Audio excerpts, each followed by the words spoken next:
Hey kids, Jeff Hawkins from Shake Them Ropes here, and for almost 15 years we have been part of Voices of Wrestling. Myself and Chris Novembrino give a review of that week's news, the lazy river of wrestling criticism of that week's WWE and AEW, and then Vader Club, where we watch something from one of our past, or something we may have missed. Smart, snarky, and sometimes serious, but not always. That's us, and if that's your vibe, we'd love to have you listen to Shake Them Ropes every week on the Voices of Wrestling Podcasting Network.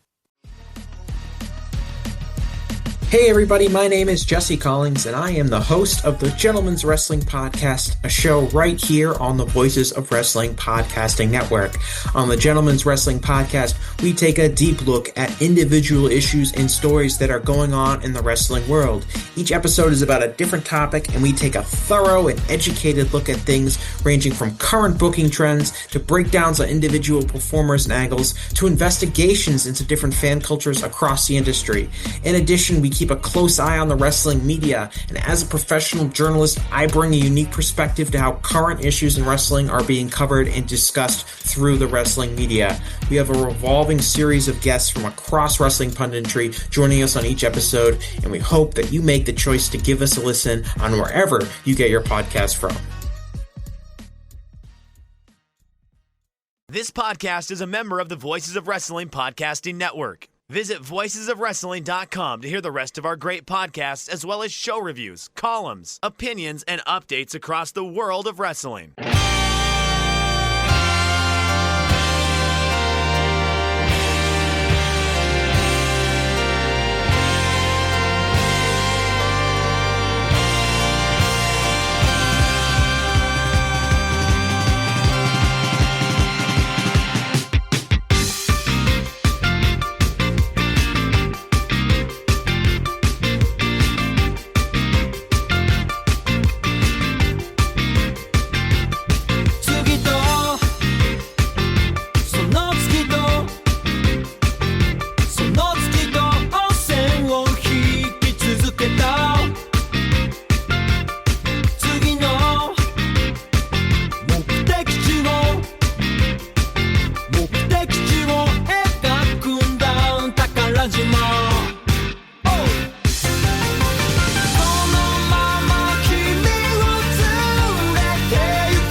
Welcome back, everybody, to Wrestling Omakase. It is episode number 269. This week, we have one of our larger episodes in a while in terms of guest number, and we also have a slightly different topic this week we're going to do our Wrestling Observer Newsletter Hall of Fame episode this week. I'm pleased to be joined by what I believe is 2 returning guests and 1 brand new guest. I should have confirmed that beforehand, but Adam, I don't think you've been on the show before, have you? No, I have not been on your show, Omakase, before. I think we were on Good, the Bad, and the Hungy episode together, though. Oh, that's right. Ago. Okay. That's probably why I'm getting confused. Yeah. God, what was that episode about? I think it was about Forbidden Door last year. Oh, okay. Yeah. But good to be back on a podcast with you. Yeah. Excited for this one. The other 2 here are both returning guests. First of all, Jeff, it's been a long time, but you've been on before. So how you doing? Yeah, I'm doing pretty good. I haven't done any real audio for a podcast or anything in a long time. So, yeah, and I actually don't think I've ever done any Observer Hall of Fame audio before. So. And then, Paul, you were on most recently for the 30 Under 30 episode we did earlier this year. Yes. Quite enjoyable episode, if I do say so myself, with a great MJF burial by the 2 of us. So yeah, I enjoyed it. Yeah, I still wonder if Fred ever heard that after he got off the air, but he never said anything. But yeah, so we're here to talk about the Observer Hall of Fame. I'm mostly relieved that I have something to get my mind off of the Toronto Blue Jays possibly imminent elimination later tonight, which may or may not have already happened by the time most people listen to this episode. But you gotta believe. You gotta believe in the Blue Jays, man. They're still hit good. They're just. I don't know. I think they could win 2 games at home. I'm just very, very worried. No, I get it. So, that makes sense. Yeah. But we'll see. Although I don't think either team is going to beat the Dodgers anyway. So I don't either. Yeah. But yeah, other than that, of course, we're here to talk about the Observer Hall of Fame. So are all three of you voters? I should have asked that before we went on the air. Yeah, I got my ballot last year, so this is my second year voting. I am not, and I have a hard time believing I ever will be. But I've been a voter for a few years now. Yeah, I'm trying to remember the first year I got my ballot. It might have been. Well, actually, no. This is easy. It's the year, whatever year Naito went in, was the first year I got my ballot, which was funny. Of course, it's like I really I tipped the scales on that one. I guess. I think it was 2022, right? I think. Naito won it? It was either 22 or 23. I think it might have. It was 2022. Okay, there you go. See, of course I wouldn't forget that. But yeah, that would have been the first year I got my ballot. So I've been a voter for a few years now. I haven't done my ballot. Has anyone done their ballot yet, Paul or Adam? I guess that's a good question too. No, I mean, I know a few names I'm going to vote for, but I've still got a lot of research and things like that to do before I lock in my final picks. I have not submitted mine yet either. I'm pretty sure on most of my regions who all my picks are going to be, but Japan is actually the region where I only have one person that I've decided to definitely vote for. So I have two other spots open, at least for the wrestlers. So wanted to have the conversations today and see if I get swayed to any two other candidates in particular. Yeah, so today we're recording this is October 19th. The ballot is due November 8th. I would say like Adam, I have a pretty good idea who I think I'm going to vote for. I haven't quite decided yet, and again, just for the listener to know, I only vote in Japan and modern US, so I don't vote in US historical.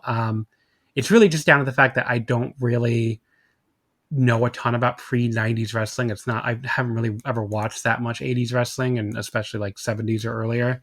So it's not something I know some people feel comfortable voting for stuff they didn't actually watch just based on like research and stuff. And it's not really something, I feel comfortable doing. And, I don't really watch Lucha, so I don't vote Mexico, and rest of world, again, I don't really watch any of that stuff. So, it's not something I vote in. Whereas Japan and, even modern US, I feel pretty comfortable voting in. Obviously Japan, but, modern US too. But yeah, so basically for people who don't know anything about the Observer Hall of Fame, these ballots go out to a ton of different people. I guess we would all technically be considered reporters in the categorization, but it's reporters, historians, active wrestlers, and retired wrestlers are the four categories it goes out to. And I've seen people question over the years, if wrestlers actually do vote in this, but I mean, the answer seems to be yes. I mean, you occasionally get wrestlers talking about it. I mean, I know Jeff Jarrett mentioned it on a recent podcast he did. Like Meltzer's randomly revealed people who are voters over the years. I believe he said The Rock is a voter at one point, didn't he? I don't remember that. I wouldn't be surprised though. He did talk about Terry Funk voting in the past and brought up that Terry Funk would always vote for Sabu when Sabu was on the ballot before. Yeah, he definitely sends The Rock a ballot. I don't know if The Rock submits a ballot. It is kind of funny to think of like the idea that you and The Rock are both doing the same thing. But... Yeah, Dwayne Johnson's between takes on the Smashing Machine, and he's just like, okay, well, Fujiwara, I don't know. Have you guys ever heard those stories about The Rock? He'll be in like his trailer during a shoot, and he'll be like texting. Like Meltzer said, he got a text from him one time, like, "Who's this Austin Idol guy? This guy's awesome." Like he'll just turn on like old wrestling sometimes when he's in his trailer. Yeah, that's kind of cool. But yeah, so that's like the voting base part of it. The technical, so how somebody's eligible, a performer, I'm just reading off the ballot here. A performer must have reached their 35th birthday and completed 10 years since their debut as a full-time performer, or be someone who has been a full-time pro wrestler for at least 15 years. I always debate these criteria, especially the age one. Like 35 to me is way too young, especially nowadays, given how many wrestlers wrestle way past 40. I would definitely increase it to like 40, if not older. I don't know if anybody else has strong thoughts on that. I think 40 is the right age, the right minimum age for this. I agree. I would go like 42 even, honestly. I think 40 would be a good age. I think the thing to remember is when the Hall of Fame started in '96. I think one of the reasons Dave said it so young was because Joshi were retiring before they were 30, and that doesn't happen anymore. So I agree. Yeah, push it up to still 40. Yeah, you still see Joshi retire younger than other wrestlers, but like the 30-year-old cutoff, 30 age. I mean, being 30 and just retiring immediately, thing is over. I mean, you have like Suriano, who's I think like 36, and I think it was just turned 30. All Japan, it was even younger. It was a 26-year-old cutoff. Yeah, but a lot of those did go back and wrestle in the other. Like that's one of the reasons why all those other promotions started. Yeah, was because they had all these women who still wanted to wrestle. But a lot of them would still retire, like well before 35, which doesn't seem to be as much of a thing anymore. But I mean, they still still does happen. But yeah, so that is a good point though. The criteria for the Hall of Fame is a combination of drawing power, being a great in-ring performer, or excelling in one's field in pro wrestling, as well as having historical significance in a positive manner. So those criteria that, again, I'm reading off the ballot, they get debated a lot, especially how much these three things should be weighed. And people always, I don't know, a lot of people get very prickly over the difference between historical significance and historical influence, because people tend to say if influence and, influence isn't the word of the ballot. To me, I don't really think there's a ton of difference practically between the two things. Like, what would really the difference be between significance and influence? I don't know. To me, I think being influential can make someone historically significant, but I think like there could be other things that kind of bleed into other categories where, like, if someone's the best wrestler in the world for a period of time, or the biggest draw in the entire world for a period of time, or set records for their promotion, that could be considered historically significant. Different things like that. So it's not, but again, you could just put that in like work or drawing though as well. Yeah. So I'm not sure. I think it's very open to interpretation, right? Yeah. So I think you could say someone's influential, but then I guess you have to show how that's historically significant as well, and positive, I guess. Yeah, because obviously you can be significant in a negative manner, but that's not. Yeah, should not make you a Hall of Fame. I think some people are a little too liberal with that too. Like for me, that's like Eric Bischoff and Vince Russo. Like clearly historically significant individuals, but not in a positive way. So like we wouldn't want to put them in. But enough about we just had oh, that's spicy. We just had somebody in the Voice of Wrestling Discord today like going really hard for Bischoff. I saw that. Which was like I don't know. It was very interesting to me because to me he's such a non-candidate for this. That's just kind of funny to me that anyone would go so hard for him. I actually had just coincidentally watched some of the like 98, 99 WCW stuff on because WWE uploaded some of it to their YouTube. So I was in the last month. So I was watching that the other day, and like I don't know, it's just so horrible to me that anyone even taking him seriously as a candidate is just very like you're it's a nice way I can say this. Your opinions are suspect if you're pushing it to me. Like, I don't know if you guys even know this. So the only Bret Hart versus Hulk Hogan singles match they ever booked, despite having them both under contract, was a random episode of Nitro in September of '98, which, again, WWE just uploaded their YouTube. It was booked that night, so it was booked on no build. The match goes about like 7 minutes long before Bret Hart is doing like this worked knee injury. Sting runs out. Bret Hart, for more context, had like just turned face and just turned on Hogan and NW Hollywood like I think either a week or two before this. So Sting runs out along with the other two Wolfpack members, I think Luger and Conan. He checks on Bret. Then he just gets in the ring and the match continues as Sting versus Hogan, also on no build, which is legal for some reason. The ref is like, oh yeah, you're Bret Hart's place now. Sure, match continues. And Luger and Conan take Bret into the back on a stretcher, like to go load him in an ambulance. But then the two orderlies turn out to be Buff Bagwell and Scott Steiner from NW Hollywood, and they both beat up Luger and Conan. They let Bret go. Bret goes back to the ring. He like hobbles out there, and he gets in the ring and immediately turns on Sting and DDTs him. And the second match that continued out of the first match has no finish, and they just beat Sting up.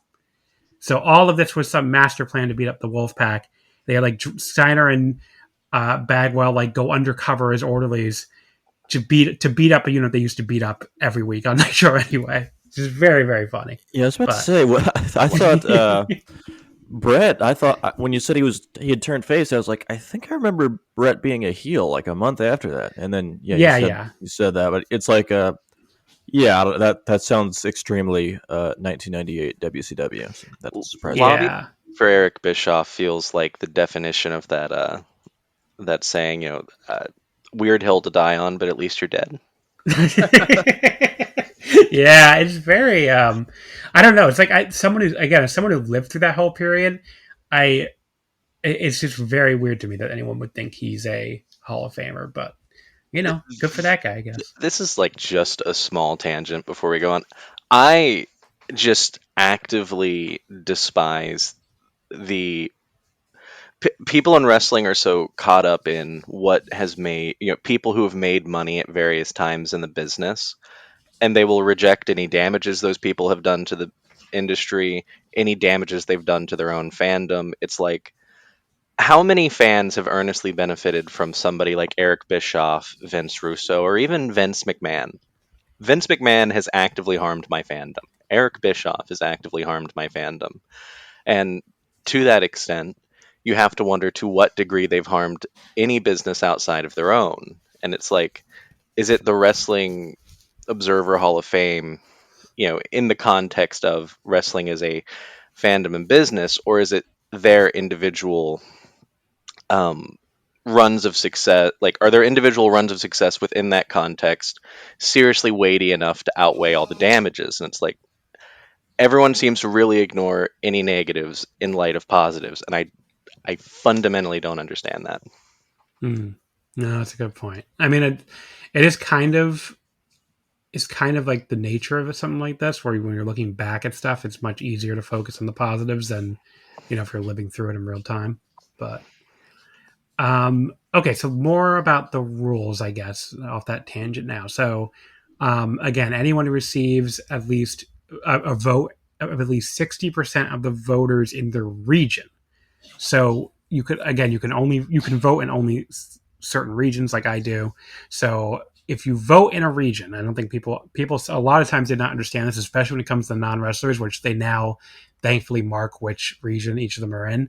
But if you vote for somebody in a region, it's effectively like voting against everybody else in that region, because your vote counts as part of the percentage for that region, if that makes sense. So, if you like really have a candidate you really want to vote for in Mexico, if you don't follow the Mexican wrestling and don't, only vote for that one candidate, you're effectively voting against every other candidate, which is why, despite the fact that I think Gran Hamada is probably a Hall of Famer, I would not vote for him because, I don't know anything about Lucha to vote on the rest of the region. But yeah, so the threshold is 60% to get in. If you get between 10 to 59.9% of the ballots in your geographical region, you remain eligible for consideration next year. If you don't get at least 10%, you're dropped. If you are dropped, you can get put back on though if enough people request you. They also have a 15-year rule, so if you've been on the ballot for 15 years, you have to get at least 50% of the vote in order to stay on the ballot. If you get between 50 and 59.9, you stay on. If you get 60 or above, you obviously get in. If you get below 50, you drop off. So there's only one wrestler in danger of dropping off this year. It's Spyros Aaron. So he's in the rest of the world region, so he's not someone we're going to talk about. But yeah, so that is, I think, everything about the rules. And the number of people you can vote for depends on the number of people in that region. So for Japan, which is the primary region we're going to be talking about, obviously, you can only vote for 3 people. So that's your maximum number of people you can vote for, or teams, since teams also are eligible now. I think that's everything about the rules. I can't think of anything else. So the only other thing is there's also non-wrestlers. So yes, you can have non-wrestlers are a little odd because you can only vote for 7 total non-wrestlers across the ballot. So in some ways they're their own category, but then their denominator to see if they get 60% of the votes is actually like which geographical region they're in, which is a little odd, but yeah. So that Japan they have 4 non-wrestlers Yeah. technically in the Japan region this year. Yeah, so again, if you vote for anybody, and if you just voted for a Japanese non-wrestler, your vote would essentially count against all the Japanese wrestlers, which is weird. But yeah, I guess there's really no other good way to do it. Okay, so that's enough about how the voting works and everything. I think let's get into the Japan candidates. So I'm just going to go in the same order that Dave has them printed on the ballot here. The first candidates here are Satoshi Kojima and Hiroyoshi Tenzan. Now, I think, Adam, you had it open, right? Like all the info on who's been on the ballot for how long? I should have had this open, but I don't have it open. Yeah, I don't have how long they were on. Okay. I do know last year they got 17% of the vote. There you go. Okay, thank you. I'll pitch it to you for that, I guess, since I forgot to open that. But yeah, so Tenzan and Kojima, they're on here as a tag team. The big debate, I think, with this team isn't even, as far as I've seen, isn't like should they be in as a team. It's why are they not on here separately? Because I think, to me at least, and I'd love to hear if anybody has a different opinion. This is not a team I ever even consider voting for. I just don't have any strong opinion of them as a team. I mean, their actual run as a team is way shorter. Especially their original peak run is way shorter than I think people even remember. I mean, it's only really from 98 until Kojima leaves New Japan at the start of 2002. So, they come back together a bunch of times after that, but like and then obviously they have a long run together. Or actually, no, Kojima leaves New Japan at the start of 2001, I think. No, I'm sorry. This is 2002. See, I shouldn't second guess myself. Yeah, so Kojima leaves New Japan with Keiji Muto and Kendo Kashin. I think there's a fourth, but definitely those are 3 I definitely remember. So Kojima, Muto, and Kashin leave New Japan for All Japan at the start of 2002. That was during the very the Inoki era of New Japan that had a lot of heavy unrest at the time. But yeah, so the actual run of Tenzan and Kojima as a team, the original run, only lasts for about 4 years. I mean, that's their original run as a team. They team together a little bit after that before Kojima comes back to New Japan. I mean, you're really only talking about 1 or 2 matches per year. Besides, like they had one run in the Real World Tag League in 2008 together. In All Japan, they also did the G1 Tag League together in 2008 as well. But again, they were definitely not a full-time team. They were still technically in different promotions. Kojima obviously jumps back to New Japan in 2011, and at that point, he's a heel, or no, he jumps back in 2010. I'm sorry, but yeah, first Kojima is a heel, and he wins the G1 and he wins the IWGP before he drops the title to Hiroshi Tanahashi on 1/4/2011, and then towards the very end of 2011, they reform their tag team, and at that point, they're basically a regular team. From there on out. But again, they're not like any kind of headlining team at that point. I mean, they're very, they win the IWGP tag titles, another 3 times, or another 4 times actually. I wish they have a 2017 reign too. That was very brief. But I would not call them a top act. That's very much in the middle of a period where, which really goes on for almost all of Gato's booking, where he doesn't really care about these IWGP tag titles very much. They also held the NWA World Tag titles in there when, the NWA belts were kind of in New Japan briefly as like a bunch of secondary titles. But yeah, their original run, on top as like a even close to a top team is very, very short. And they're really more of a nostalgia act in my mind in the 2010s. Go ahead. Yeah, I think if you asked any New Japan fan, like a longtime New Japan fan, like what are your fondest memories of Satoshi Kojima or Hiroyoshi Tenzan? I think they'd both They'd be listing a few things before they eventually get to like, oh, he had this great tag team with Hiroyoshi Tenzan. It's nobody. That's not what anybody remembers about either of these guys. Yeah, I mean, that is the weird part is they both had such success as a singles. I mean, they both won the IWGP Heavyweight title. They both won the G1.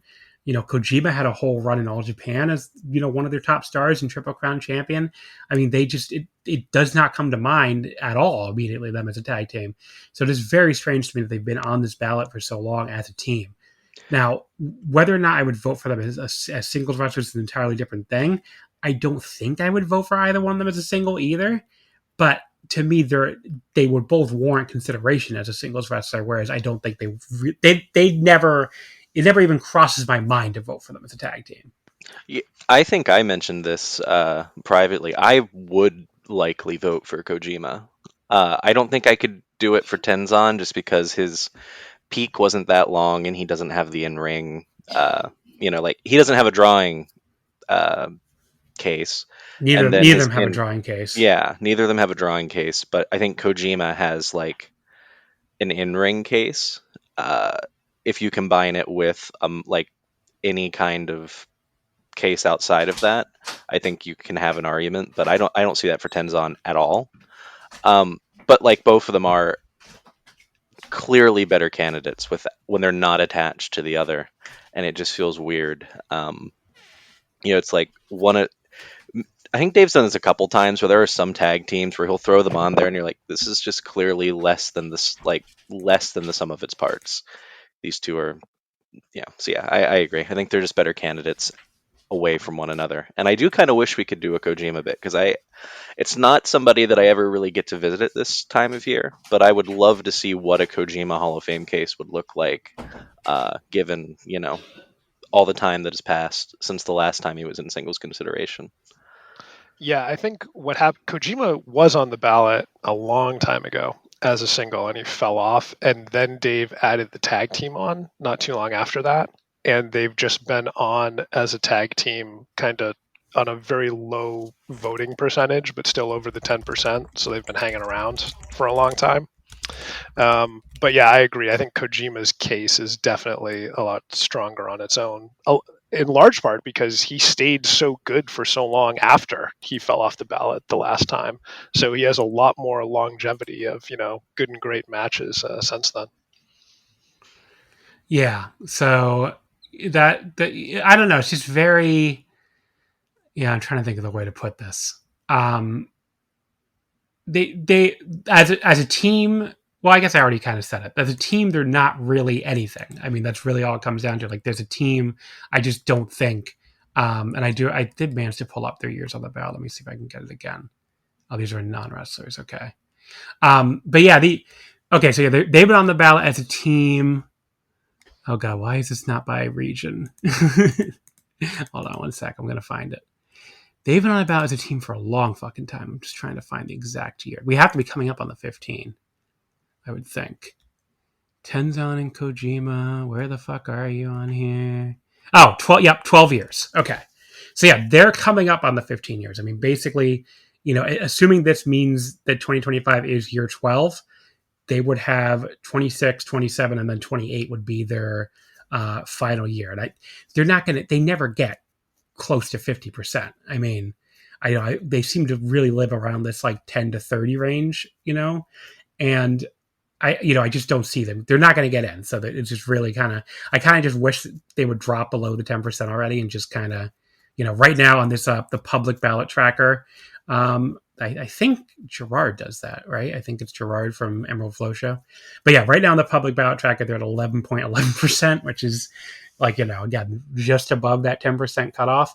But yeah, I mean, they're just, I don't know, they're never going to get as a team. So I'd like to see them just drop off so we could really, talk about them as singles guys again. Because yeah, I basically agree with what Jeff just said, that Tenzan to me doesn't have much of a singles case. He's not a work guy. He's not a draw. I don't really see what positive significance he had. Where Kojima has more of a case, especially as an in-ring guy, but I still don't think I would vote for him. I think, but at least it would be a more interesting debate than, them as a tag team. Where it's just a solid no for them as a tag team. And the drawing case, I will say, is interesting because it is. I do think, unless somebody is directly contributing to a downturn in business, which I don't think can be laid at Kojima's feet, I do think you have to evaluate people's draws relative to their time. This is going to come up later on in U.S. Modern, but I it's not. I don't think Kojima was getting outdrawn by a ton of his contemporaries in real time. He was in all Japan. Certainly, all Japan, the 0-0s was like one of the worst performing promotions. yeah. No, I mean, like, but a lot of those guys were the guys who had been built up in previous run. If I remember correctly, a lot of them were guys who had been built up when Japan was hot.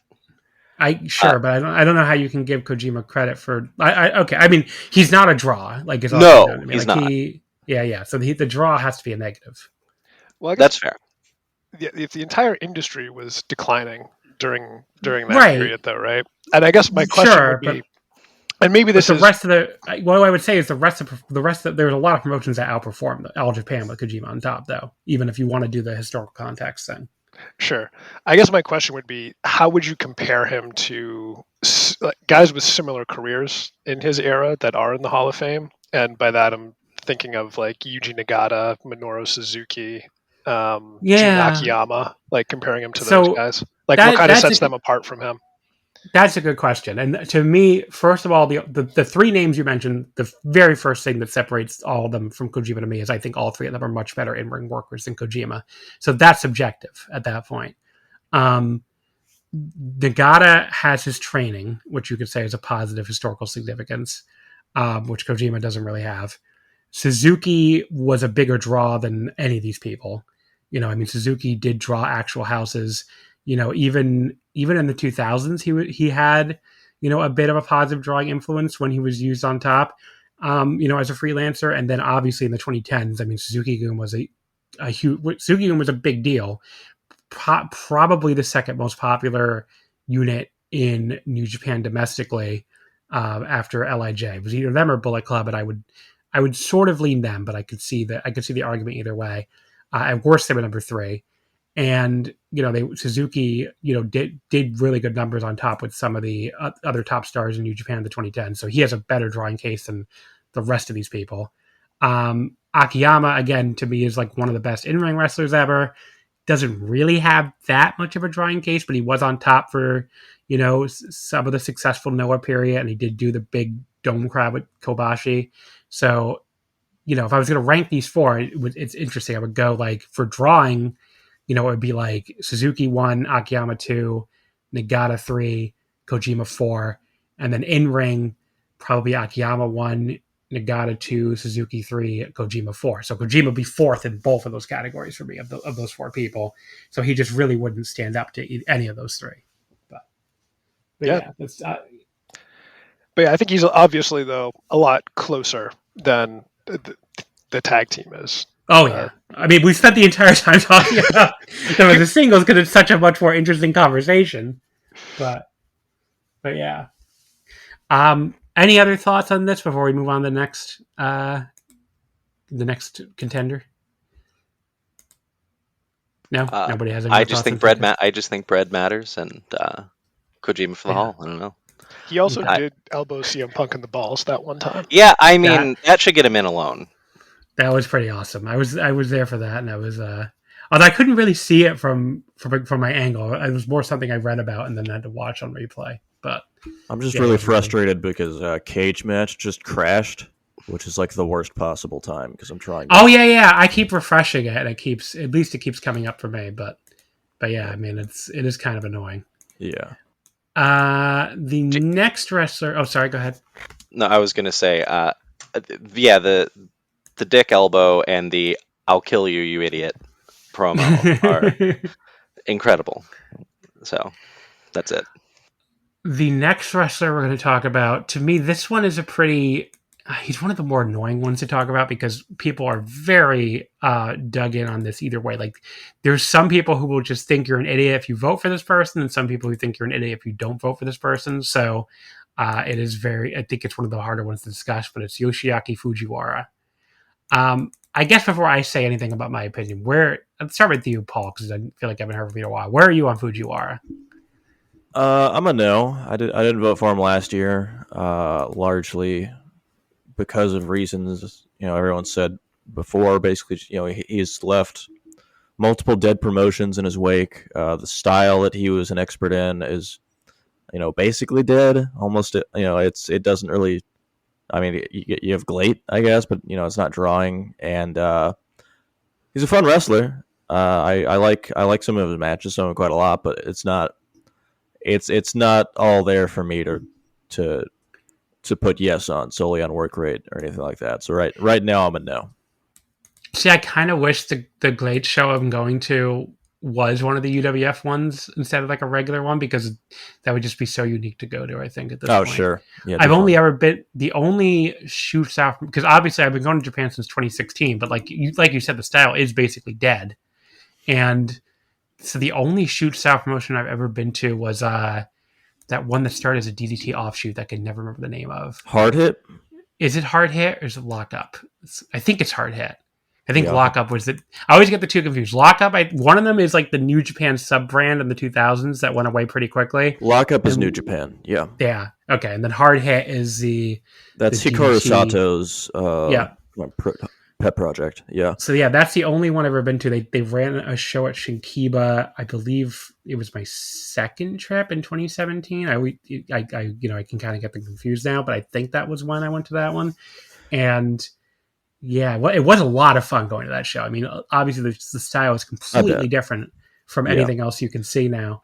And I do wish the style survived a little more, because it is really, really cool to go. That's and fair. just see Yeah, it.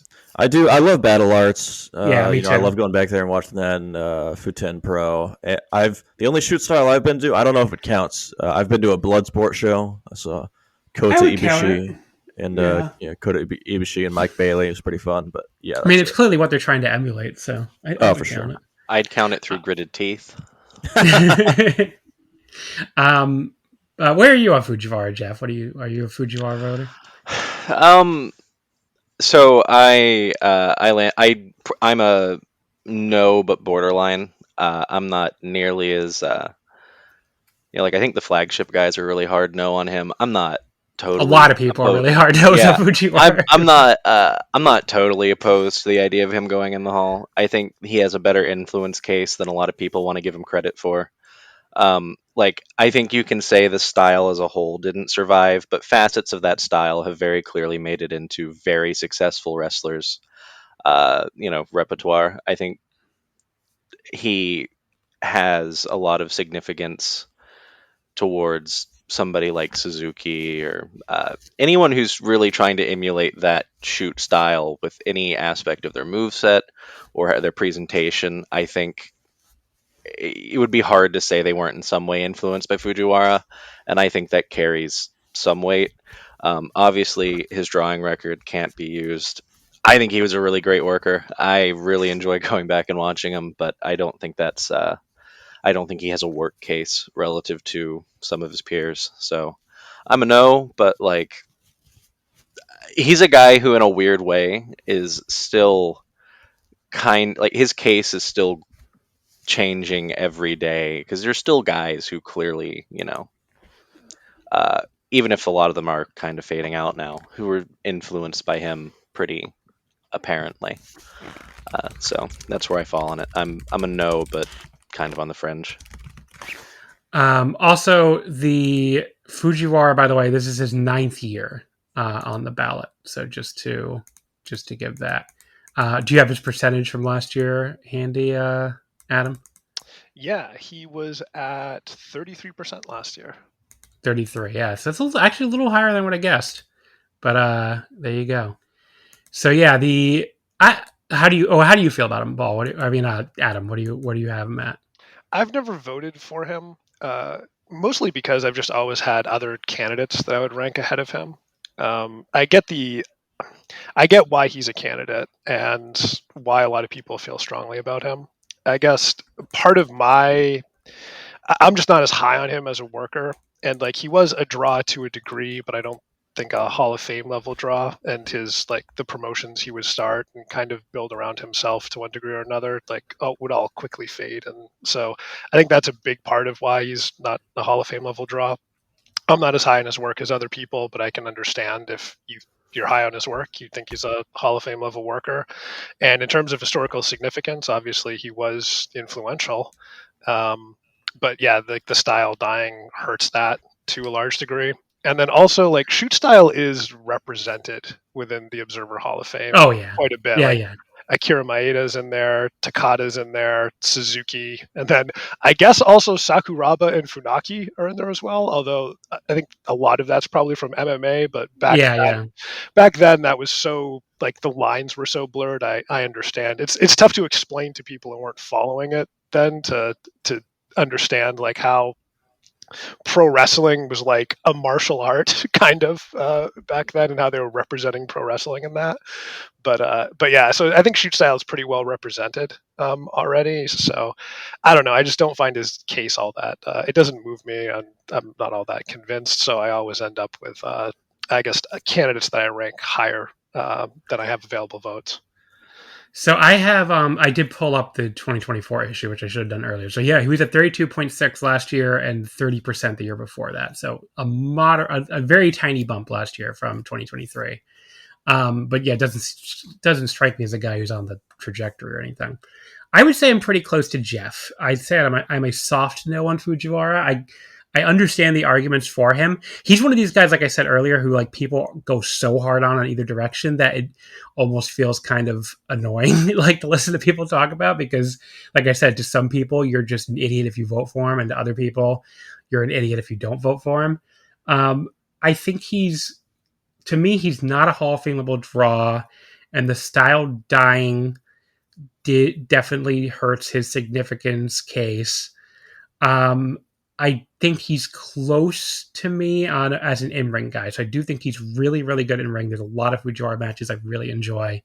I just don't quite think it's overwhelming enough for me to say he should be in just on the basis of the in-ring, given that I don't think he has any case really in the other two categories. So that's where I land on Fujiwara. Okay, so we could move on then to Hayabusa, who's another interesting one. So Hayabusa last year, I believe he was very close to getting in. Let's say he was. Where'd this go? I have him at 53%. Okay, 53%. Yeah, I don't know why you can't search in this document. That's so weird. So he was a big jump from last year. So Hayabusa last year did 53.2%, and in 2023 he was only at 23%. So a gigantic jump. Maybe on the trajectory here. The one thing about Japan, as we're going to, as people have talked about on other audio I've heard, is it's not the strongest category right now. I mean, a lot of the people from the 2010s New Japan Peak have gotten in now. So those people, like a lot of the really obvious ones that should have been in, are off the ballot now and no longer, taking up votes.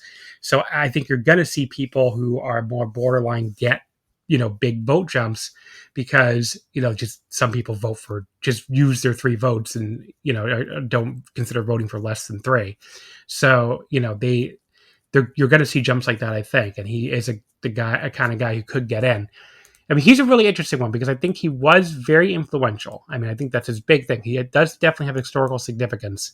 There's a lot of, he does really well with like current and retired wrestlers because his style was very, very well emulated. He's number one on for the candidate that current wrestlers vote for the most. He was number one last year. Yeah, I mean, he is definitely, he's definitely well regarded among current wrestlers. Where was he? Do you have where he was retired wrestlers open? Because those many people actually wrestled with him. Yeah, he wasn't nearly as high on that as he was with the current wrestlers. Yeah, so that is interesting. Like maybe he had a rep for being like, he was 25th for reporters. I'm just looking at this now. First for active wrestlers and 25th of historians and 21st retired wrestlers. So yeah, the current wrestlers really loved him. The other categories didn't love him quite as much. He's an interesting one to me because like I said, the significance is clearly there. Like the current generation wrestlers hold him in very high regard. His actual run was not very long. It was from 91 to 2001. Of course, he had the horrific injury, so it feels bad to like hold that against him. But there's not a lot of longevity there. He was not any kind of big draw. I mean, when FMW tried him on top, as like one of the post Onita options, which obviously sounds funny to say given Onita came back a million times, but originally, that was, a concern as they would have to go with somebody else. And he was one of the ones they tried that did not work at all. I've got I wrote a column about his drawing and FMW's drawing. And that it's kind of similar to what we were talking about earlier a bit, where like the entire industry was declining through that period. And so I scraped Cage Match and a bunch of other things to look at like what the attendances were, both for the Onita period and then the post Onita period. And obviously, like a lot of those people are probably lying about what the attendances were, but if everybody's lying, it's got to be somewhat accurate, right? In the big picture of things. So one thing that I thought was interesting was during the Onita years, FMW was the third biggest promotion in Japan, behind New Japan and All Japan for those first 6 years it was in existence, and then in the next 6 years, like when the Hayabusa years and when Onita, he did come back for part of that, obviously, but it was still like number three. So even though it declined quite a bit, its place in the overall like landscape in Japan remained consistent. While it was, and Hayabusa was clearly the top guy during that period. And he also drew he had the over 33,000 at the Kawasaki Stadium show in '96. That was with him and Masato Tanaka against Terry Funk and Mr. Pogo. The 10th anniversary show against Mr. Ganasuke did over 11,000, and then the 2001 anniversary show did over 10,000 with him and Great Sasuke against Mr. Ganasuke and Tetsuya Hiro Kuroda.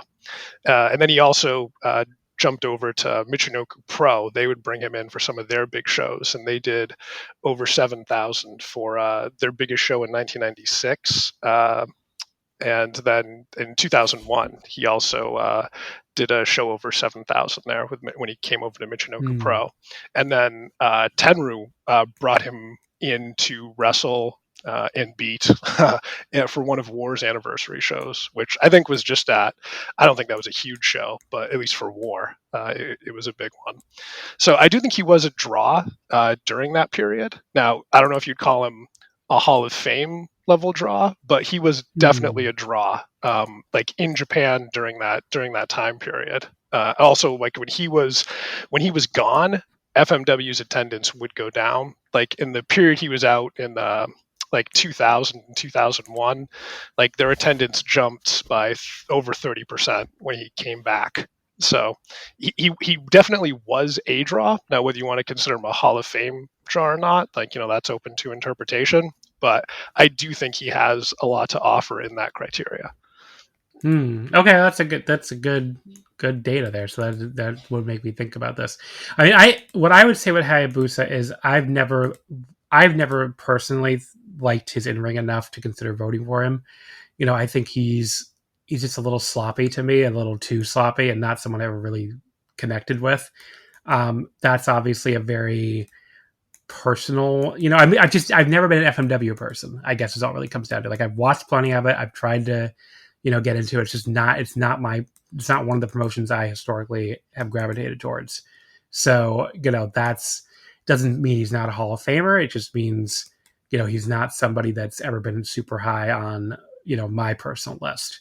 But the drawing points you just made, those are good points, and something I'll definitely think about as I put together my ballot. But yeah, he's not a Hall of Fame. He's never been like a Hall of Fame level guy to me. But like I said, there's some good arguments there, I think. So, yeah. What do you? I should probably go because I'm like the biggest Hayabusa supporter there is. So I'll say, like, I think he's, from an influence standpoint, I think he meets the criteria for. That's definitely his strongest category. I totally agree. Yeah, so there's he's number one with all the wrestlers who vote. Like we just mentioned that. So they're telling us, like, yes, he is influential to us. So that's a big thing that's in his favor. So I think he meets that criteria. And then, when you read what the ballot said, what the instructions are, it's that the candidate should have something to offer in all three criteria. It doesn't necessarily have to be Hall of Fame level in all three, but it wants something to offer in all three and at least be Hall of Fame level in one. So I think he has the historical significance. As I just mentioned, I think he was a draw during his time, and especially like for a non-New Japan or All Japan promotion, like to be as big as FMW was. Like people think FMW was just like the ECW of Japan, but like they've done more shows over 30,000 and over 50,000 than AEW has. Like I don't think people get how huge they were. Oh yeah, they were much bigger than ECW. Yes, yeah, If it's not. FMW was airdropped into modern Japan, they'd be the biggest promotion. Oh yes. Sorry. Oh, I said if FMW was airdropped into modern Japan, it'd be the biggest promotion. Yeah, for sure. Yeah. And then I think your point about him being sloppy, that is accurate. I will say, I think it's a little unfair because I think that's primarily like his 95 and 96, like when he his first couple of years back from Mexico. I think like by 97, when he does that, is in the All Japan Tag League with Jinsei Shinzaki. Like he's tightened it up quite a bit and is pretty incredible at that point. So, but overall, I think the biggest knock is what you brought up earlier. It's the lack of longevity, right? So because basically it's 95 through 2001, so it's like 6 full years of being a top star in FMW. Like that's his case for both in ring, drawing, everything. So I think like his historical significance and influence has stood the test of time. Will Ospreay doing that tribute at Forbidden Door last year is pretty incredible when you consider. I don't know exactly how old Will Ospreay is, but he's like around 30 or so. And Hayabusa, like his last match was in 2001. So having influence on even like the current, best wrestlers in the world is pretty amazing.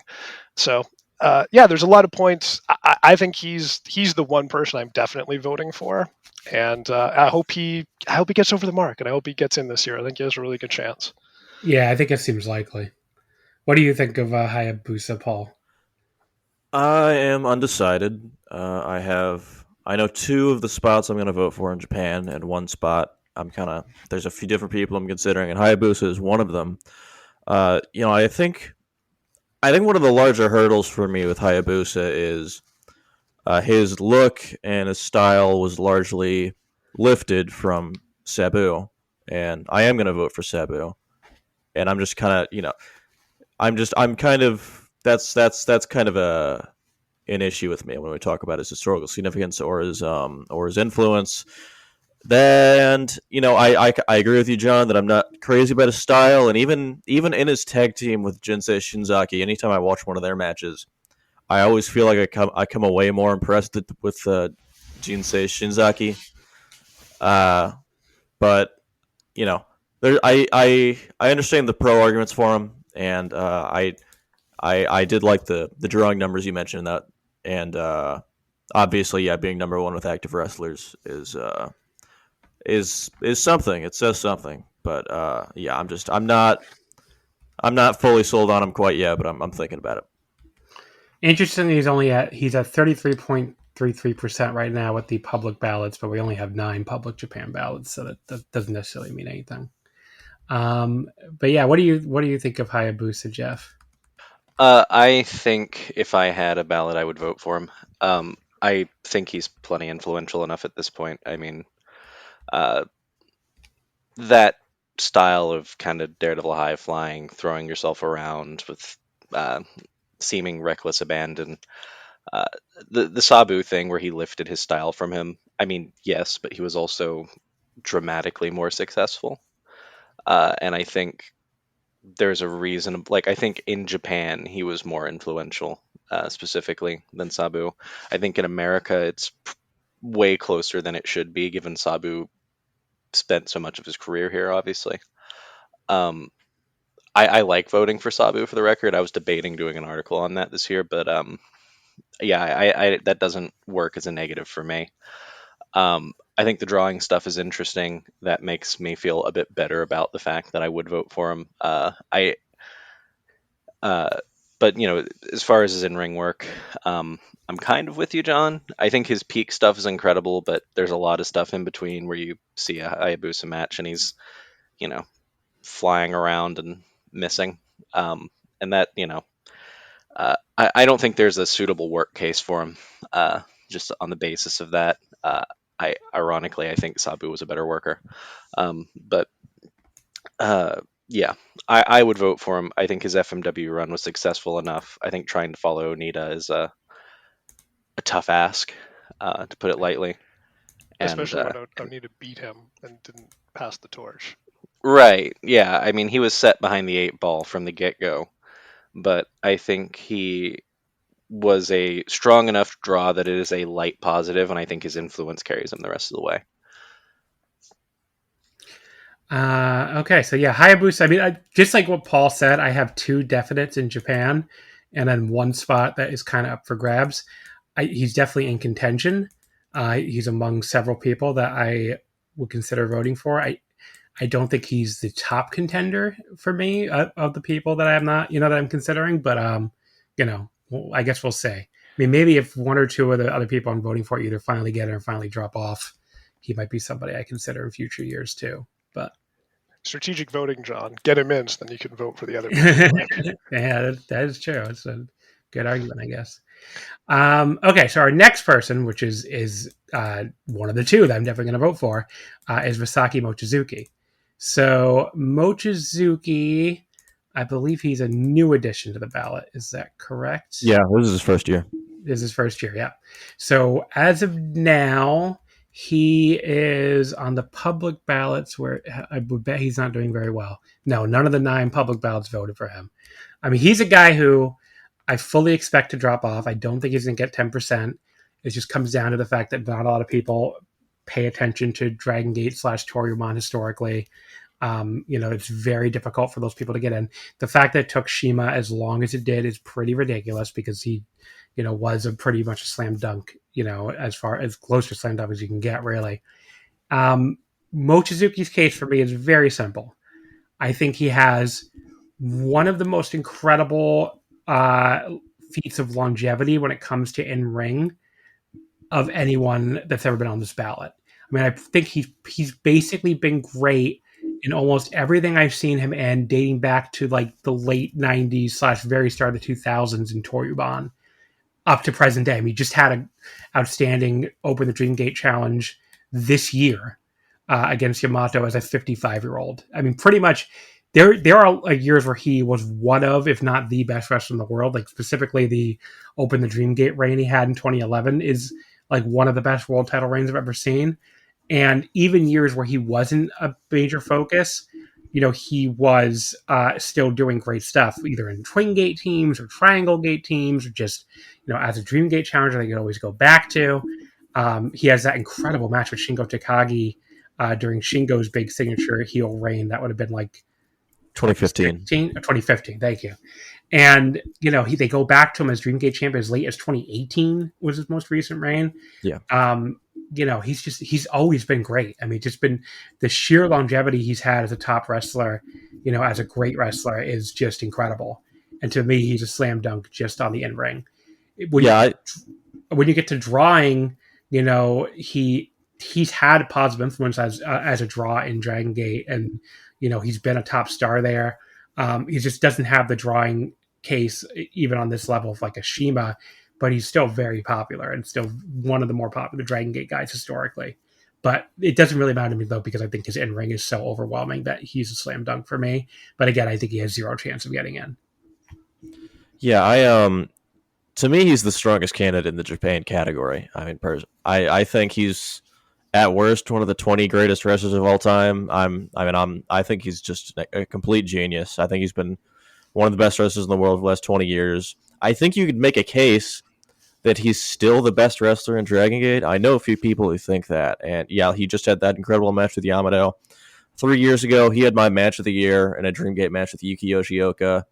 Plus, he had all this incredible Twin Gate and Triangle Gate matches with Don Fuji, that incredible series with the Millennials, where he's just killing them. I mean, the log of matches that are the log of incredible matches that this guy has are like, for almost, it feels like they're almost endless. I mean, even before Dragon Gate, he had great stuff in Battle Arts. I saw a really great match he had in Yume Pro.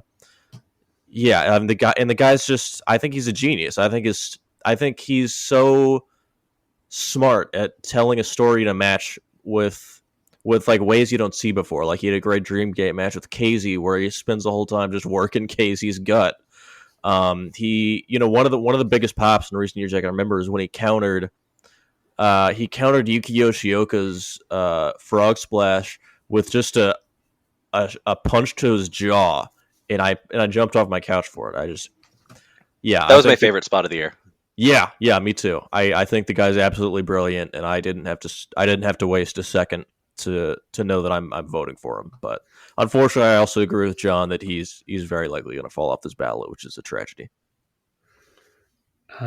Jeff, you want to say something about Mochizuki? Yeah, I mean, tough follow. I think everyone said all the stuff I would have said. It may be surprising because I think I'm known as a bit of a anti-Dragon Gate guy. But I think Mochizuki's been the best guy in that promotion, sans maybe some of the Shingo years, for pretty much his entire run. I think he's one of the most incredible wrestlers in the world for the last 30 years. He might have, by the time he's done, the longest log of great matches that any wrestler has ever put forth. Like if you put the bar at 4 stars or something, who has more of those matches than Mochizuki? And what it says to me too is that Shingo, because it's funny that you brought him up, he never would have gotten in if he had even in New Japan, because Mochizuki's catalog in the Dragon system is bigger than Shingo's. Absolutely. I mean, Shingo is great and has a ton of great matches in Dragon Gate too. But if he didn't jump to New Japan and have that great run in New Japan, he never would have gotten in. No, I agree. Which is a shame because Shingo, I also think, is another wrestler kind of that fits that mold of just years of incredible wrestling. But like even Shingo, as great as he's been, he's probably got a decade less of greatness than Mochizuki does. And like, while I think Mochizuki peaks higher, or I think Shingo peaks higher, I think Mochizuki's clearly more consistent. So, I would vote for Mochizuki on work alone. That's ignoring any influence you want to allocate to him. I don't think there's a particularly great drawing argument. I don't think it's a negative. So, that helps. But yeah, I would vote for him on work alone. I think Mochizuki's incredible. What do you think, Adam? He's one of the guys I'm considering voting for. I'm not going to repeat everything that everyone else just said. I don't think I'm quite as high on him as everyone else here as a worker. It's not to say he's bad or anything. Obviously, he's amazing. There's just different people I've liked more over the years, so I don't rank him quite as high. But he has been great for an incredibly long time. So, yeah, he's definitely in contention. I thought now that I'm listening to you guys, I'm thinking and remembering a lot of matches I've seen over the years. You're definitely swaying me to make him one of the other 2 people in addition to Hayabusa that I vote for. So I think it's an interesting philosophical discussion about like whether the size of the promotion someone works in matters. But Dragon Gate was really big in the 2010s too, wasn't it? Like, where would you rank it? 2000, like from about. It was really big from pretty much the time it started as Toryumon in the 2000s. It was very big all the way through. I'm trying to think of when the 2018 drop off started. 28 because that was when the Shida split happened. Yeah, I mean it was starting to drop off before that, but I feel like that's the big drop. Yeah, it's like 2018. Was it the second biggest promotion in Japan for a while in the 2010s, or at least like 08, 09, probably? Yeah. Yeah, after Noah drops off, I don't see who else would have been bigger. Yeah. So because I think they would be third most of the 2000s probably after New Japan and Noah. I can't really think of anybody else that would have been higher. And then the 2010s, one, like you had 08, 09 once Noah drops off, and then they would be second. And then, at a certain, then it becomes the question of like who else passed them and when, that kind of. Obviously today, they're pretty far down there, but yeah, it's just and plus talking about Japanese, obviously we have no way of knowing what the real attendances were and all that for all these promotions. I mean, everybody was really exaggerating in the 2000s and 2010s, but it seems obvious they were probably no worse than number 3, probably number 2 for a lot of that period. Yeah. Yeah. So I do think that's relevant. And to your point about Shingo, and I think obviously there's a lot of Ishii comparisons too. But Shingo and Ishii getting in last year. Was it last year or the year before? It was pretty recently anyway. Last year. Yeah. But a lot of that was, they just great workers for a really long time. Obviously helped a lot by quite a bit of that great work happening in New Japan, which was, the biggest promotion in Japan during a really successful period. So yeah, it's tough for guys from smaller promotions, but Dragon Gate was certainly extremely relevant for that period, and which took up quite a bit of his career. So yeah, I think he might have swayed me to decide on him being one of the 3 that I vote for today. And I will say too, by the way, I don't want to make it sound like I might have made it sound like they're even lower than they are now. So I keep like a running average of the Korakuen Hall average attendances, and through the end of September, I had them 5th. And that's not I'm not counting fucking Strong Style Pro Wrestling, who definitely is lying about theirs. But yeah, I have them behind. I have Noah 1st, Stardom 2nd, New Japan 3rd, All Japan 4th, Dragon Gate 5th. And there's a big gap between New Japan and All Japan. So that's the big drop off. So there's really not that big a difference between All Japan and Dragon Gate. All Japan's I have at 1190, and Dragon Gate I have 1163. And this is not including like produced shows or cross promotional shows. It's just like actual shows of the promotion. And that's where I had them through the end of September. So I haven't updated yet for anything on October. So that's just like one data point. There's other things too, like, where promotions running shows outside of Korakuen too. And, some promotions run bigger stuff in Korakuen than other ones do. But that's where the Korakuen averages were through the end of September. At Oda Gym, which is another good comparison point, since a lot of promotions run it, their one Oda Gym show at Dangerous Gate on August 17th, they reported 1930, which would be like dead center of the pack, basically. That would have been 10th out of 17. So a little bit below dead center, actually. But yeah, just to give an idea of where Dragon Gate is now. It's not like they're like, they're not a tiny promotion still, but they're behind, I'd say, most of the other quote unquote major league promotions. So, but yeah, just in case I have I don't want a hardcore Dragon Gate fan to think I was saying they're like behind Marigold or something. But Queso would be coming for you. We also don't know. The other thing too I have to mention too is we don't know where DDT is in any of this because they don't report their attendance numbers.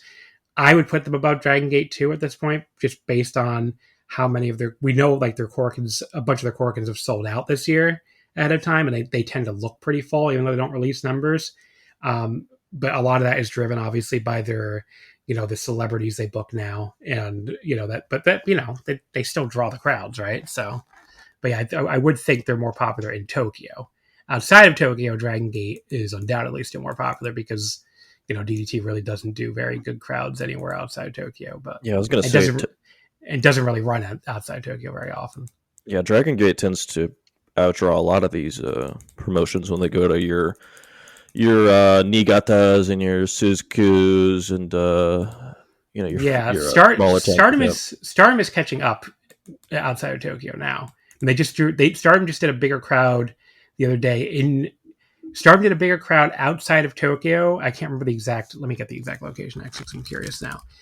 Stardom is starting to catch up outside of Tokyo, and they did a bigger crowd in, what was the town? Let me see. I believe they did a bigger crowd outside of Tokyo than Marigold did in Korakuen, which is good. Yeah, they did 731 in Aichi, which I think was above what Marigold announced for their Korakuen or something. I remember seeing people talking about that. That Marigold Korakuen's probably inflated a bit too. Yeah. Because the Marigold, I believe Marigold's recent Korakuen was like really, really bad. Let me just pull it up what it was. The Marigold Korakuen. Well, they announced 887, so I guess it actually was. Maybe it was just they did almost as much. But yeah, but basically, so Stardom is starting to do some better crowds. They also did like their biggest Osaka crowd ever recently, which was like 862 in Ideon 2. So they're starting to catch up a little bit. But yeah, Dragon Gate does still generally announce bigger crowds in like the Kansai region especially. Yeah. Here's a good question. What did they announce for the last Kobe show? Well, yeah, their last Kobe show they only announced 399. What did they say for Osaka? Like 491 in Kobe Sambo. Osaka, they didn't release a crowd number, so that probably can't be good. So yeah, they might actually outdraw them outside of in Kansai now. Yeah, Ideon Osaka, the last one I have a crowd number for is July 6th, was 773. So basically the exact same thing that Stardom just did in Osaka. Because Stardom's was 862, so Stardom's was higher. So yeah, I don't know. It's probably I think if you go outside of Tokyo, I would probably put them number 3 now behind New Japan and Stardom, but that's more debatable than inside Tokyo where they're clearly behind. Is that fair? Probably. That's fine. Yeah. So I don't think even like, Case and Mike would really argue that one at this point, but I guess I could be wrong. They can at me if they're listening to this. But yeah, we got a little off track there. We were talking about Mochizuki. It seems like everybody's pretty positive on him, so that's cool. But I don't expect him to get in. To me, he's a slam dunk, and someone I don't think he's going to get in. But just quick metric. I don't think he gets enough credit for the because I think everyone thinks of the first Dragon Gate 6-man. I actually prefer the second one. They did the year after. It was Shima, Shingo, Yokozuka versus Dragon Kid, Mochizuki, and Ryo Saito. You mean the second Ring of Honor one is what you're saying? Yeah. Well, he wasn't in the first one, and that was the one that was hugely influential. So yeah, I mean that's what I'm saying. I know there's the two that. Well, there were a million. There were a lot of Dragon Gate 6 fans that were better than that Ring of Honor match, and I say that as someone who was at the Ring of Honor match. But that was kind of the joke among the hardcore Dragon Gate fans at the time. Right. It wasn't even close to the best 6-man they did that year. But, yeah. I'm just referring to the Ring of Honor ones because I knew that first one was so influential, and it's like they followed it up the next year, and I thought it was better. Yeah. But yeah, I mean, and from the drawing standpoint, you have the original M2K too, which was hugely influential as a heel unit, and they did big business on the Toriyama level with that M2K versus Crazy Max feud. I mean, you could argue that that's really as important to the entire promotion as anything. So but yeah, I don't know. It's just it's kind of depressing that he has no chance, even though he probably should be in, or definitely should be in my opinion. Okay, so moving on then to Antonio Inoki and Seiji Sakaguchi. This is an interesting one, right? I mean, I don't think anyone would think of Seiji Sakaguchi on his own as a Hall of Famer. I mean, just, he had a long run and all that. He just never was like a true top guy. You're basically talking about now a team where Sakaguchi was largely Inoki's pin eater. Is that a good way to put it? I mean, I don't really think he was a star on the level of Inoki. And I mean, again, I don't think that's controversial even. The question is this a Hall of Fame worthy team? And this is why I don't really like the idea of putting teams where one of the two guys is already in. But it's kind of hard to separate that from Inoki's stardom to me. I lean no here. I don't really see the case that they deserve to be in as a tag team. Because I think most of their success is really just about Inoki's stardom, and I don't really see how as a team, it's like Hall of Fame worthy, like on any kind of like a Hall of Fame level. But I'm interested. Does anybody have the opposite take that this is definitely a Hall of Fame tag team? Not me.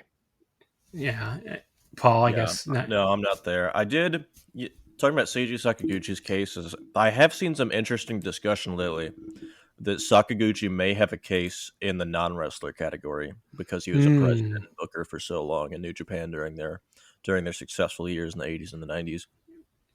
Yeah, I mean, I don't know how. So do we know when, and what he was booking? Because the '90s, I think of as Ricky Choshu being the booker. Yeah, I think he was. I think he was Booker in part of the '80s, and I think by the '90s he was mostly the president.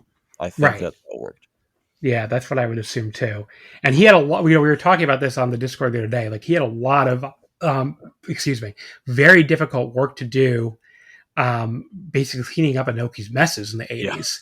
Exactly. And Inoki, for people who don't know the story, he was embezzling allegedly, I guess. Although I don't have to worry about the ghost of Inoki suing me.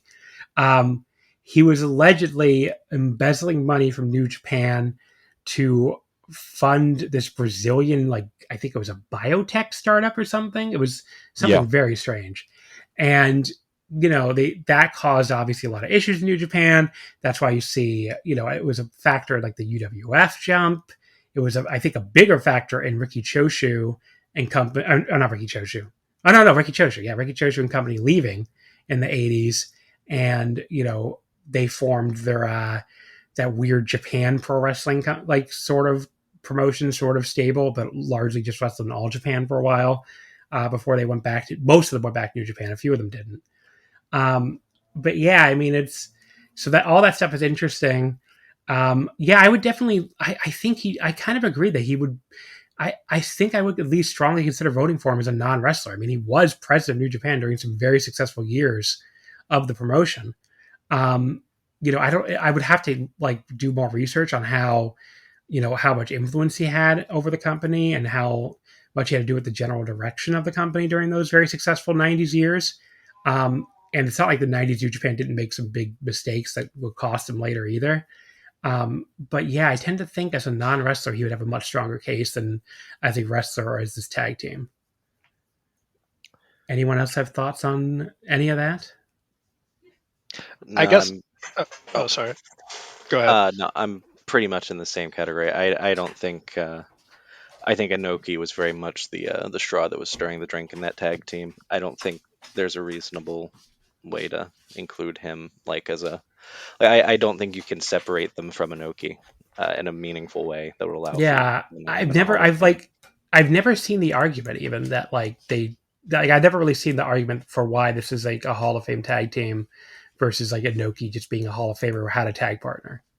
But yeah, I think that's my perception of it as well. And to your point about the teams where one guy's already in on their own, and then they get added to a tag team on the ballot where the other guy isn't in. I always kind of look at that as, okay, well, what's the value that the other guy is bringing to the team? Like, what do they offer that helped advance the Hall of Famer's career?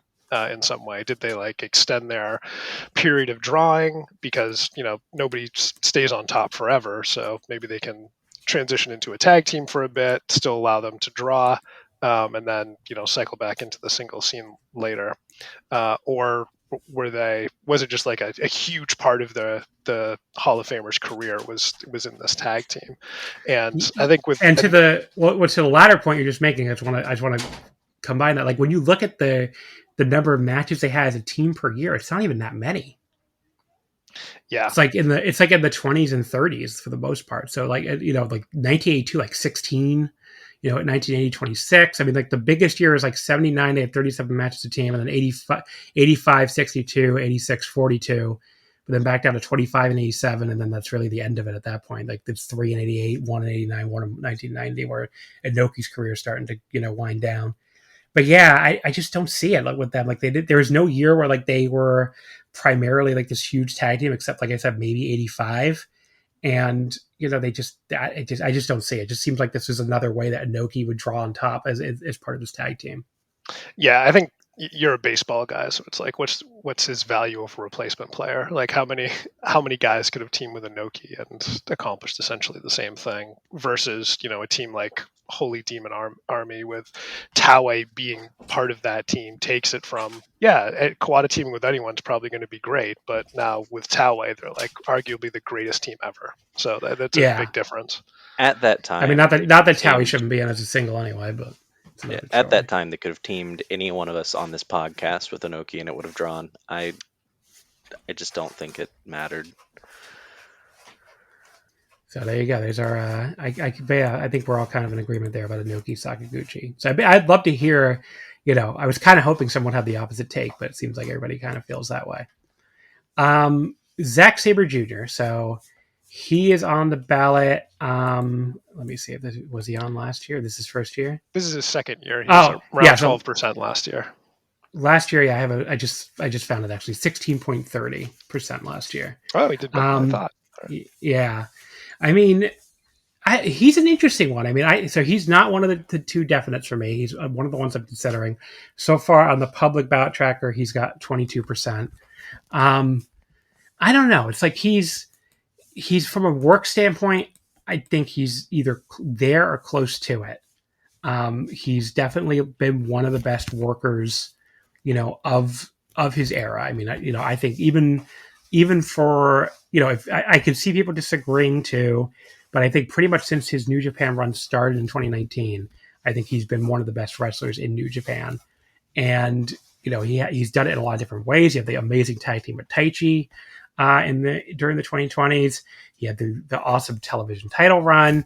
His world title run has been really good in ring, both the world title runs, and his his G1s have been really good.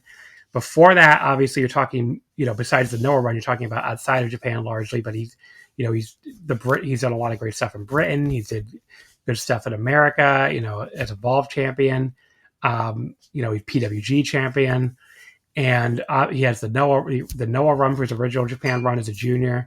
So he has a pretty good and varied and long case as an in-ring guy.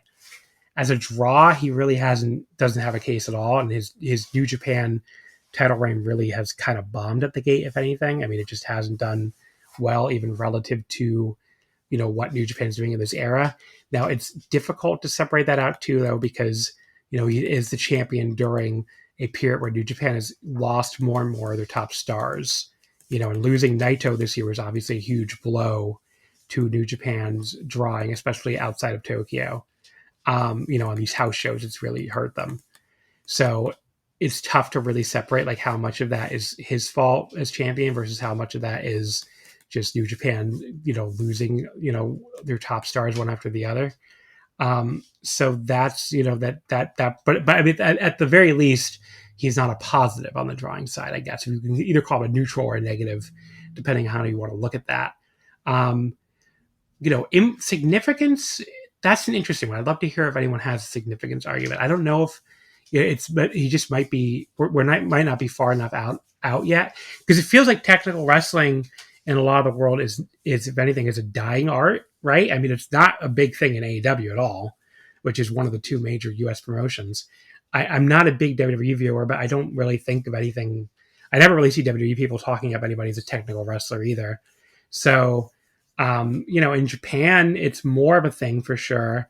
And maybe he can have a significance argument later on if you see more people, if you see some of like his quasi proteges in New Japan, like Fujita and Oiwa, doing the technical style. I think Fujita, you definitely do see it.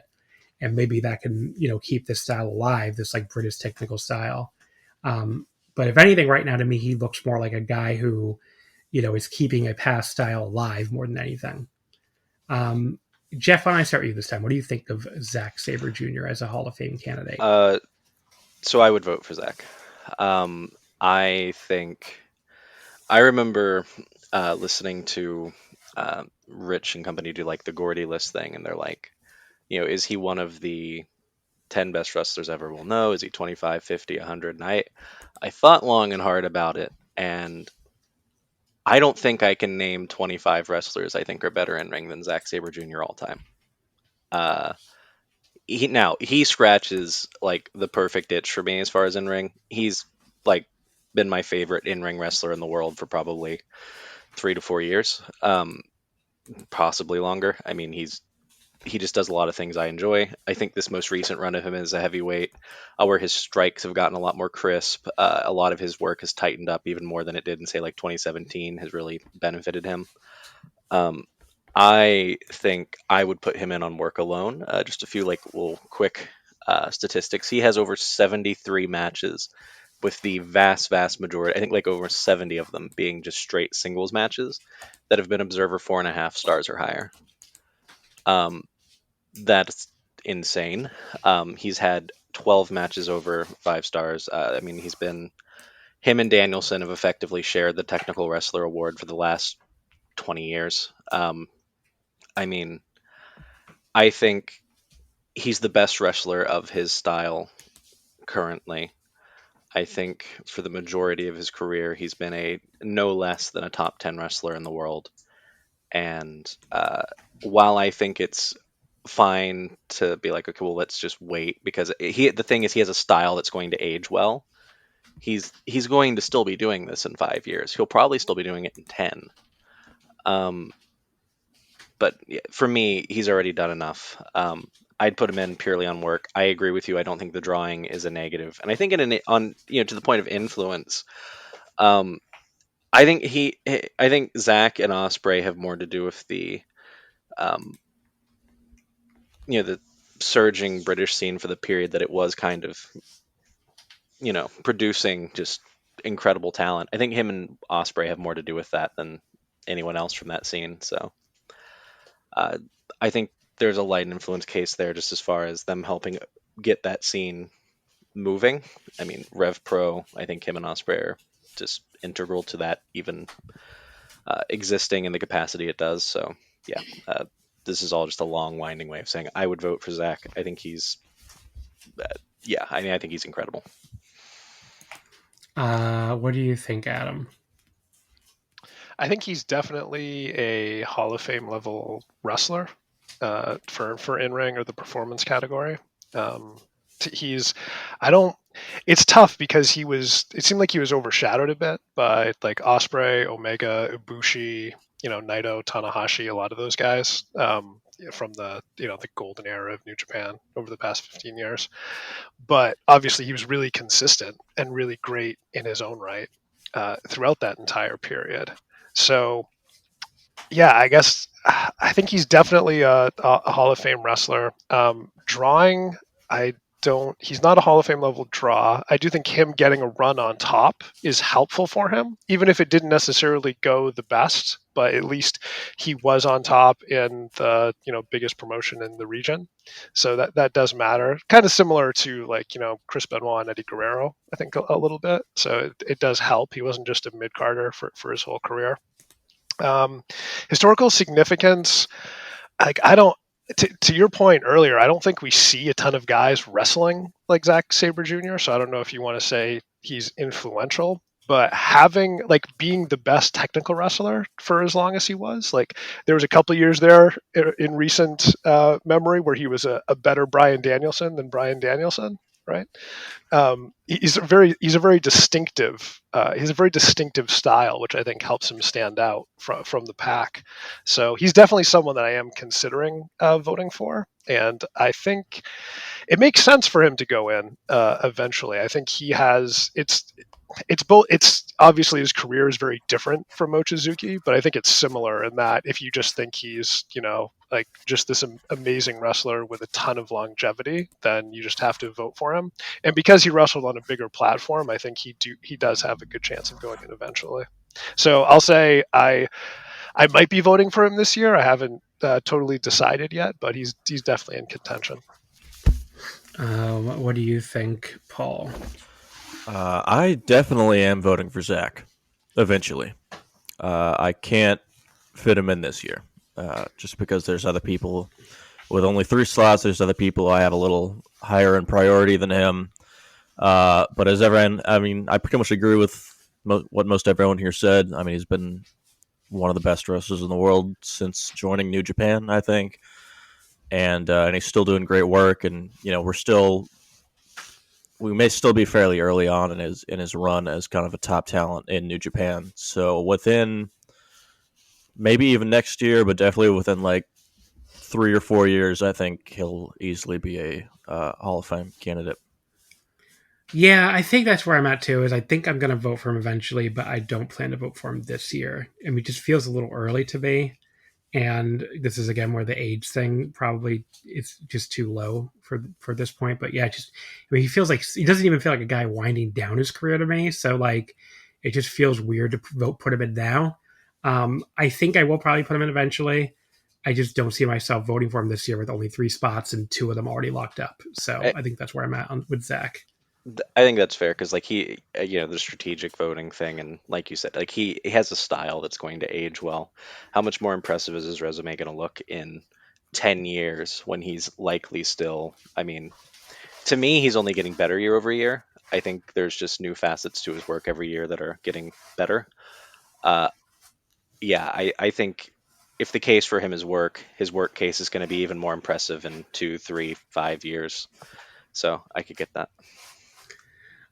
So that moves over to my other lock, the other person I'm definitely going to vote for, which is Meiko Satomura. And her case, people get very weird about the significance / influence part of the case where, she clearly did help keep Joshi going when Joshi was on his deathbed.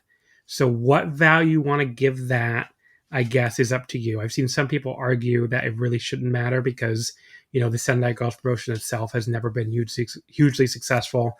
It started in 2006, like with Joshi, at basically its lowest point at that right then. And, but you can argue like women's wrestling still would have survived anyway. And that, Neo was still around at the time. And then Stardom comes along, I believe 2010, I think, or 2011. Actually, when the fuck did Stardom start? Might as well check that. September 2010. Yeah.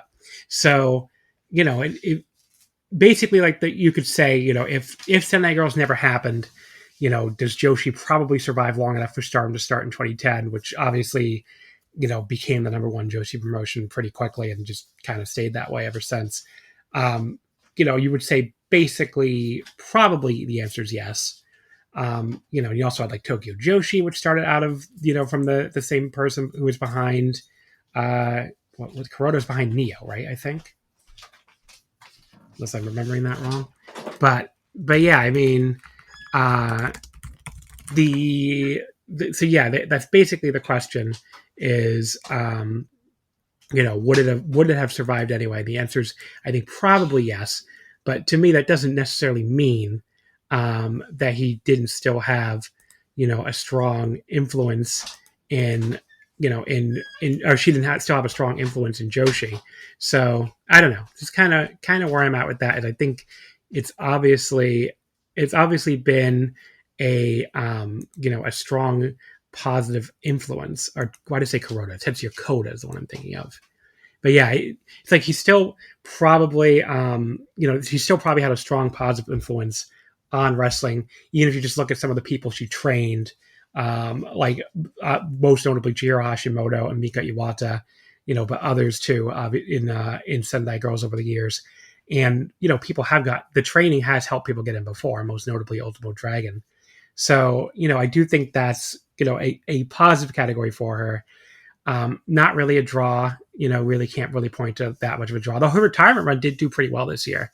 I mean, they did that big number at Oda Ward, which was exaggerated to a degree, but definitely from people I've heard that were in the building, did, that Yoyogi show where she dropped the Sendai Girls World title to Chihiro, it did look pretty full in there.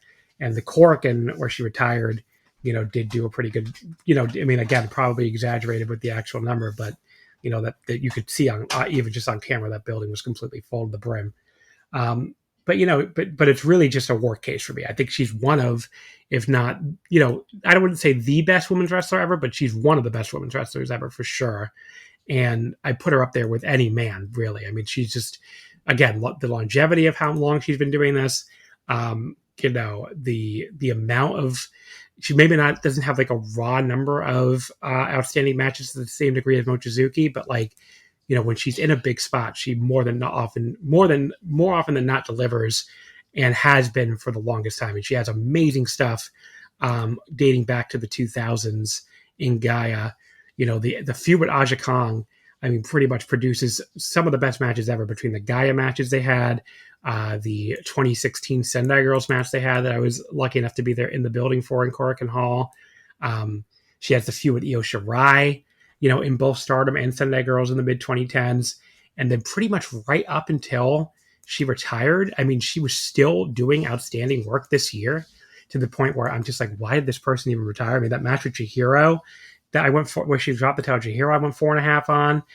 The match she had with Minoru Suzuki in April was probably the best match I saw on the entire trip, or maybe like second best after the Finley Goto world title match. It's at Sakura Genesis. I mean, just an outstanding match, her and Minoru Suzuki. And, just the retirement match was awesome. So pretty much right up until the end, she was still doing outstanding stuff in ring.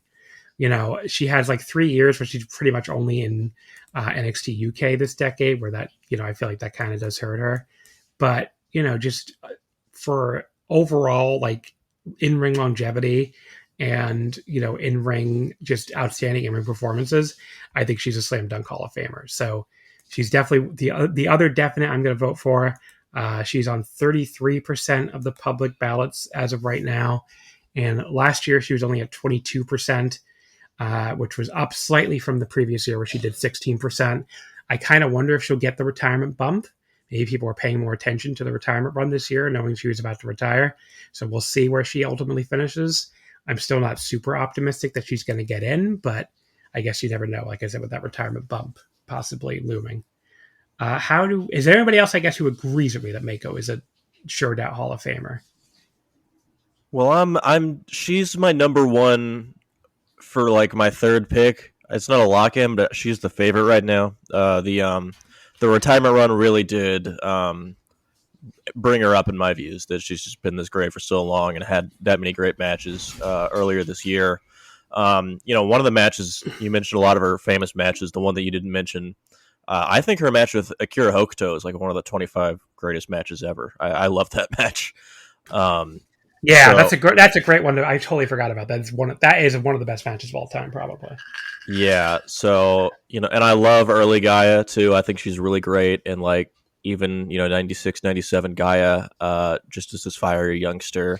There's a lot of the middle period of Meiko's career that I haven't seen. I'm pretty well versed in the first few years and the last few years of every career. So I'd like to look at more, but right now I'm strongly considering voting for her just based off work alone right now. Where are you on Meiko, Adam?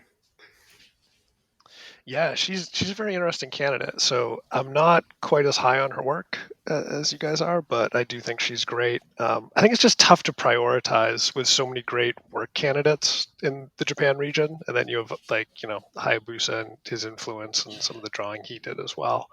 So it's just really difficult. I think she is definitely, if you guys voting for her, makes complete sense to me when you lay it out the way you do.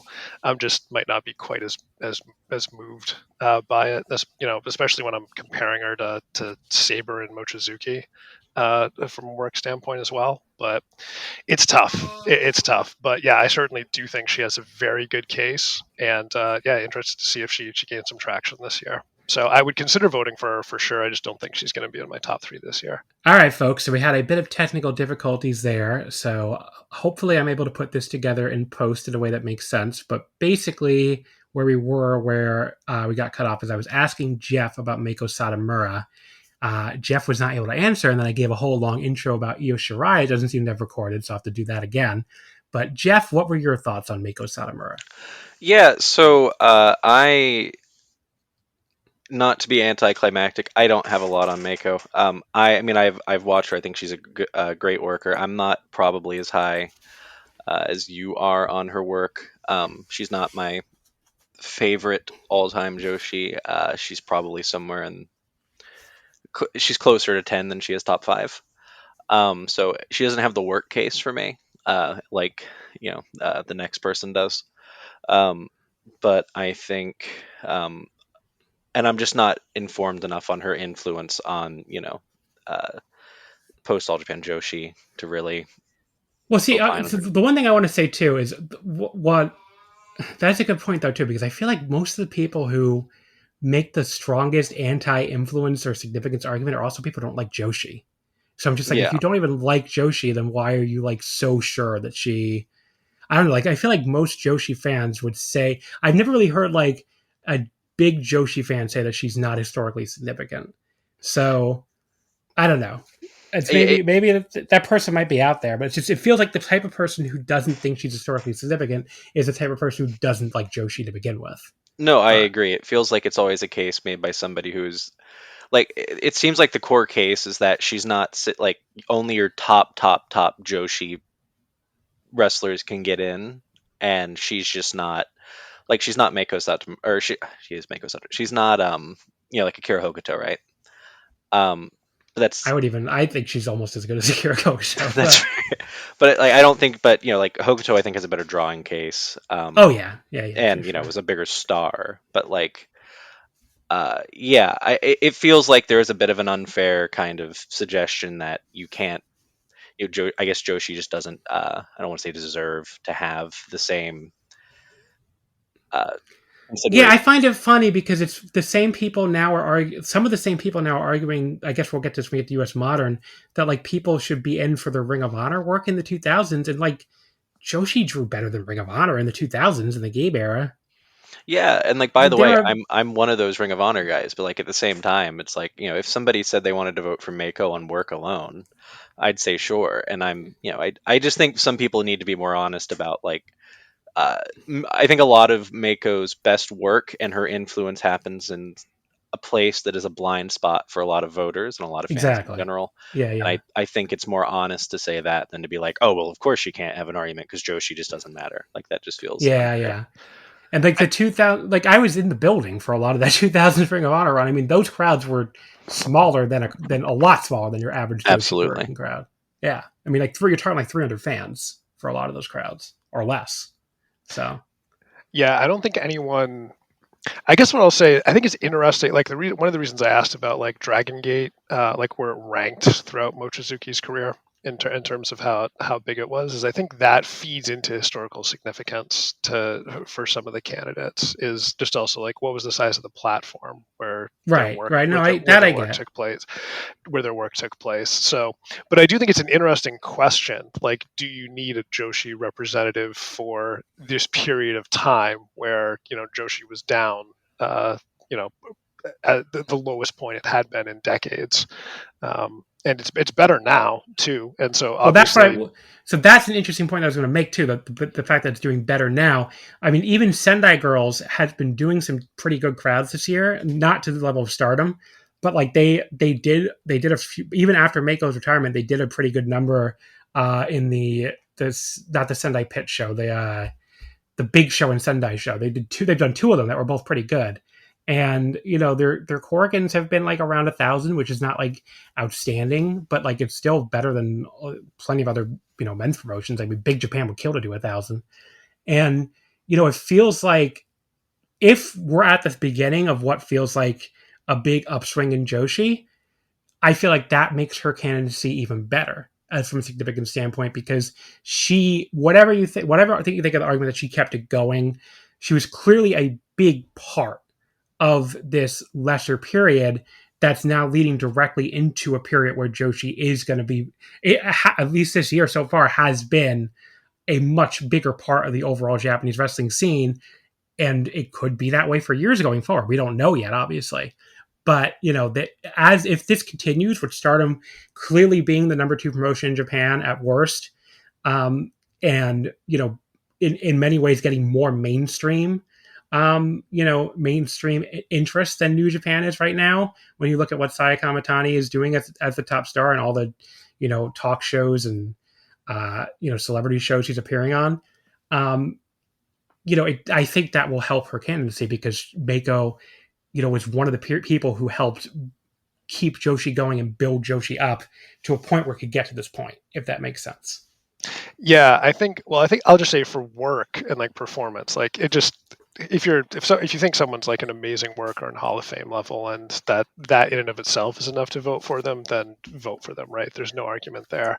I think with her, probably the drawing and the historical significance are kind of open to interpretation, because like what you just laid out makes a lot of sense in terms of her historical significance. But I could see the counter argument to that being, well, Joshi was really big before her, and then it got really big after her, and we don't necessarily need a representative for this down period in between the two peaks. Yeah, that makes sense too. But, it depends on how you want to look at it, I guess. I mean, I think it's... Oh, sorry, go ahead. I think, how high this peak becomes is going to really inform a part of her legacy, because if she's the bridge between two legitimate high periods for Joshi, I do think it becomes harder to argue against her influence. Like, if Stardom continues their upward trajectory, it would be very difficult to argue that keeping Joshi alive wasn't almost disproportionately influential on the scene at large. Yeah, I think it just becomes like there's just a couple things that have to be true. Like, one is the voter would have to interpret it that way, and then also credit her with, the influence of, influencing the rise of Joshi that we've seen more recently. So I'm not saying it's a very compelling case. There's just a number of variables that someone has to interpret in her favor, I think, to like really come out strong on her historical significance. But it is very compelling and very interesting, and I think more complex than most of the candidates in the Japan region. And I also hope in general that enough Western fans are paying attention to the current Stardom run. But I guess is just a point I want to make too while I'm thinking of it, because people are building their Hall of Fame cases right now. And, if it continues in the current trajectory, it would be a shame if, because so many people don't pay attention, that people don't later get the credit they deserve. So I guess that's just something I'm hoping that people will pay attention and, going forward. But obviously that's still years away for someone like Saya Kamatani or even like a Suri or, Shirai or Mayu Iwatani. Well, Mayu Iwatani's coming up pretty quick, actually. But because I think she's like 33 now. Maybe, so she'll be on the ballot in a couple of years. That'll be an interesting one. Oh, she's 32, so turned 33 in February. So yeah. Okay, so I think we said enough about Meiko. Let me get back to Iyo Shirai and Iyo Sky / Iyo Sky, not two people, the same person. So she, I'm going to try to give the exact same intro I gave before I got cut off. But she's a very interesting candidate to me, and I think after the two that I mentioned were locks, Mochizuki and Meiko for me are the two I'm definitely going to vote for in Japan. I would put her as my leading contender to vote for third. And I think a lot of it comes down to, first of all, she obviously has the run of Stardom in the 2010s where I think she was one of the best in-ring wrestlers in the world. She has so many classic matches in that period. Most notably to me, the feud with Mayu Iwatani, specifically the December 22nd, 2016 match, their famous year-end World of Stardom title match after Iyo had dissolved the team, the Thunder Rock team with Mayu, and turned on her and, formed the Queen's Quest, like quasi-heel unit, which became less heelish over time. It definitely started like heel-leaning tweeners. That match is just such a classic to me. Like, that's one of those matches that is like a match I'll never forget for the rest of my life. So she's, that's like one of my favorite all-time matches. And, obviously she's at it, but she has other amazing matches with Mayu. She has the matches with Meiko Satomura I mentioned before, both in Stardom and Sunday Girls. She has the series of matches with Kiari Sane. She had, just a lot of classic World of Stardom and the red belt and the white belt reign too. So yeah, just a very strong in-ring candidate in the 2010s. Not really a strong draw candidate in the 2010s because Stardom was not, hugely successful at the box office, but definitely a strong work rate candidate. And then she's sort of the anti-Nakamura when it comes to leaving Japan and going to WWE in 2018, where, with Shinsuke, if he's lucky he got in before he left, because his WWE run was so underwhelming that I think that would have really hurt his candidacy. And it gets to the point where if you talk to like WWE only fans, they think of him as like I saw a tweet by one of them where they said he was a bad wrestler. And people on this Discord I remember dunking on it, but it's like, if you're only a WWE fan, if you never watch anything but WWE, I totally get where you get the opinion that he's a bad wrestler, because he just didn't do anything in WWE. Outside of that first match with Sami Zayn, that's basically just a spot for spot recreation of the Shinsuke versus Kota Ibushi match. The Iyo Shirai, I haven't watched a lot of WWE at all in this period.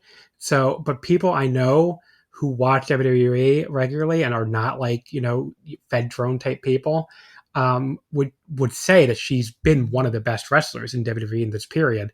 And, she has matches that are very strongly received, like, most notably that the 3-way match at WrestleMania this year, was widely praised as like one of the best matches on either WrestleMania card, if not like just the best WWE match of the year period. And she's clearly ascended to a high level there, where she's won titles. She's won the women's world title and on the main roster. She's won both women's titles on the main roster. She's won the NXT women's title. She, even before she went up to WWE, or to the main roster, I mean. So, she's clearly had a lot of success there.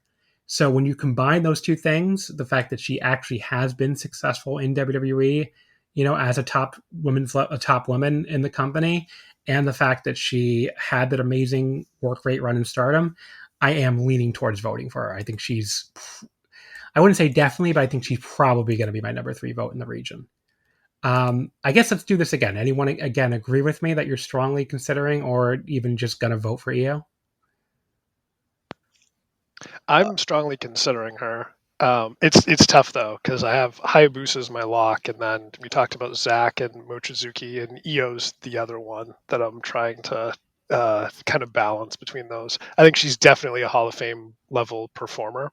Absolutely, she's been great for a really long time, and I think now it's going to be interesting to see how high she can climb in WWE and how long she keeps that spot, because she was one of the, not just the best female wrestlers there, or one of the best wrestlers they have, period, but she was also like one of the most popular women as well. Like, I think Rhea Ripley's the most popular, and maybe Becky Lynch still, but she's right up there. And she got over just by being an incredible worker.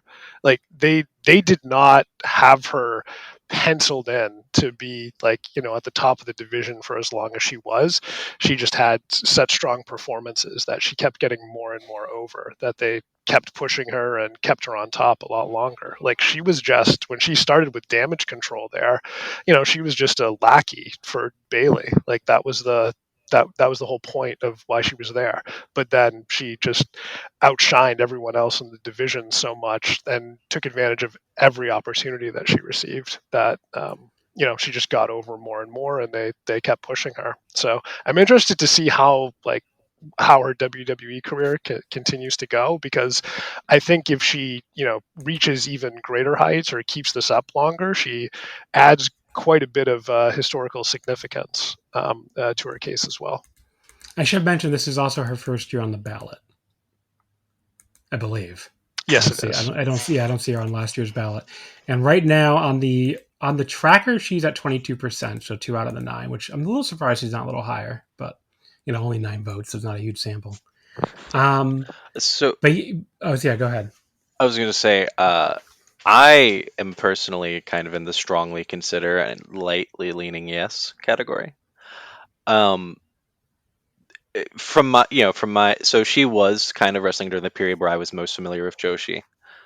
And I think her matches with Kairi are, to this day, some of the best work Joshi has put forth in my lifetime, at least. Obviously, it's hard to comp across eras with, like you said, Hokuto or whatever. But she, to me, like, when I think of Joshi, I think of her and Kairi, and that means something to me personally. I think she had a match with, ironically, the aforementioned Satomura that I think is potentially the best Joshi match I've seen in the last 10 years. So, just full stop. So,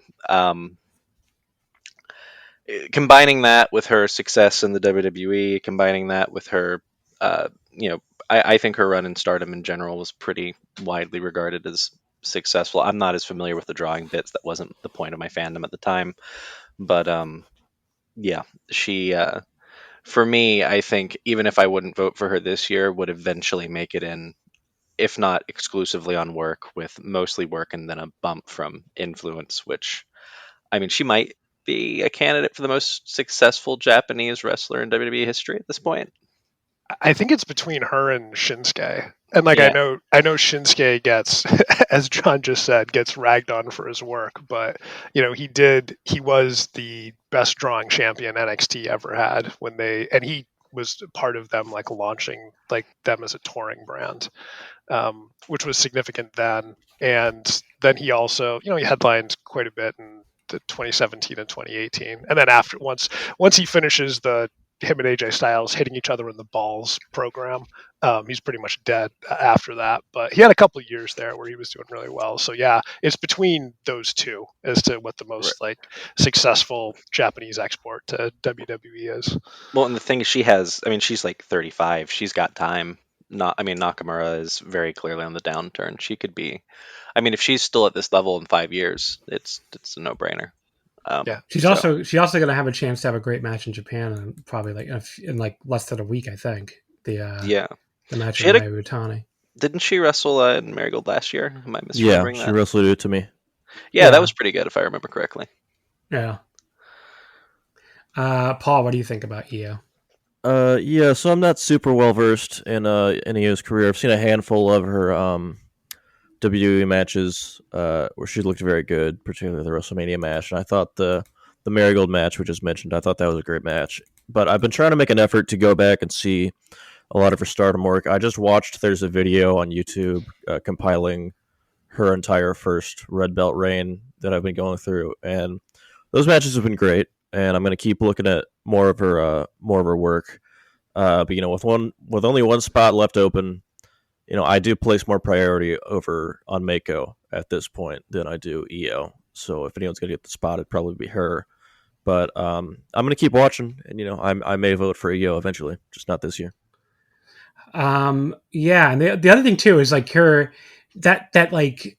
How would you? Because you've definitely watched more WWE than me, Adam. How would you describe that thing she does, where she like raises both hands and like screams, basically? Like it's such a WWE-ism that she can't. I assume she came up with that herself and got over, which is just so funny to me that she figured that out. It's like if I stand here and like raise my hands up and yell, they'll all cheer.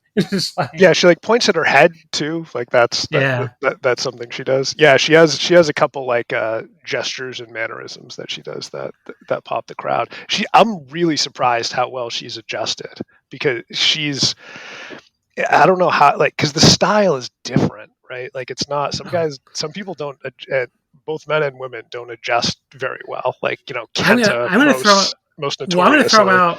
I'm going to throw this out. I think it's even more different from Joshi to WWE, because people don't watch Joshi. They fucking kill each other in the ring most of the time, even more than the men do.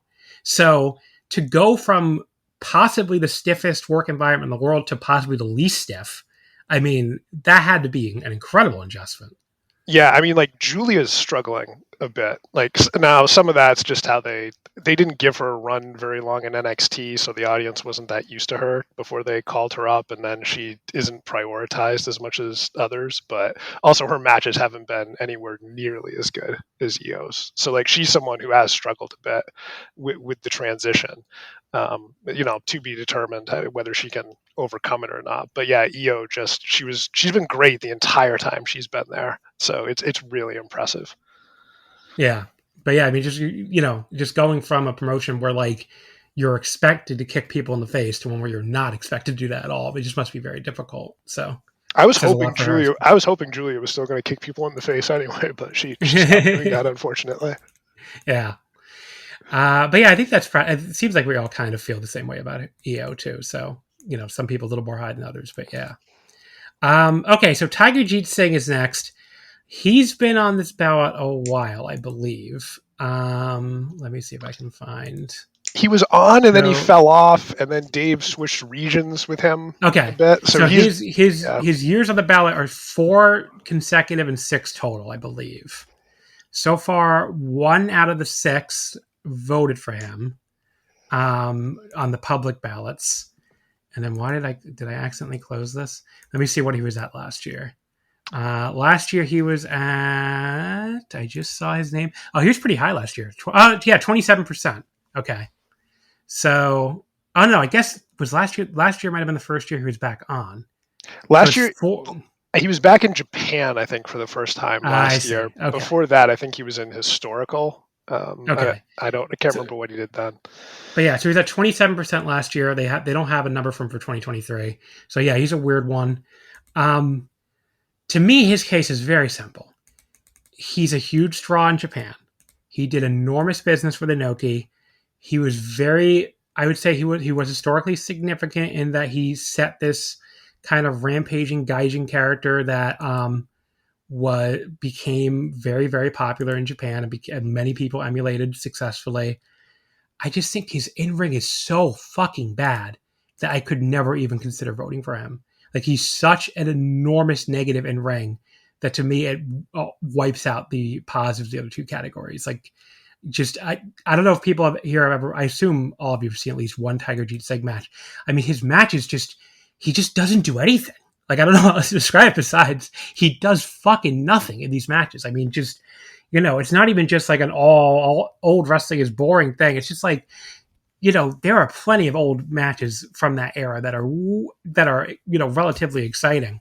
And he just goes in there and does nothing for the entire length of his match. I mean, just literally just sits in nerve holds for 10 fucking minutes.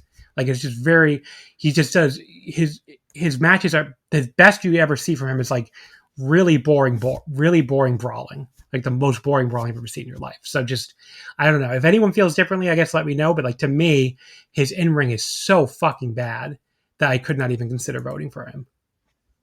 I think another hang-up for me is, I mean, he drew some large houses, but it's he drew large houses with people who are already established stars, and so I don't know how much I can really credit that with him. Plus, something that really stood out to me when I was looking at his record, when he went to All Japan, him and Giant Baba did not draw very well. They had one house over 10,000, and then the rest were around 7,000 or 8,000.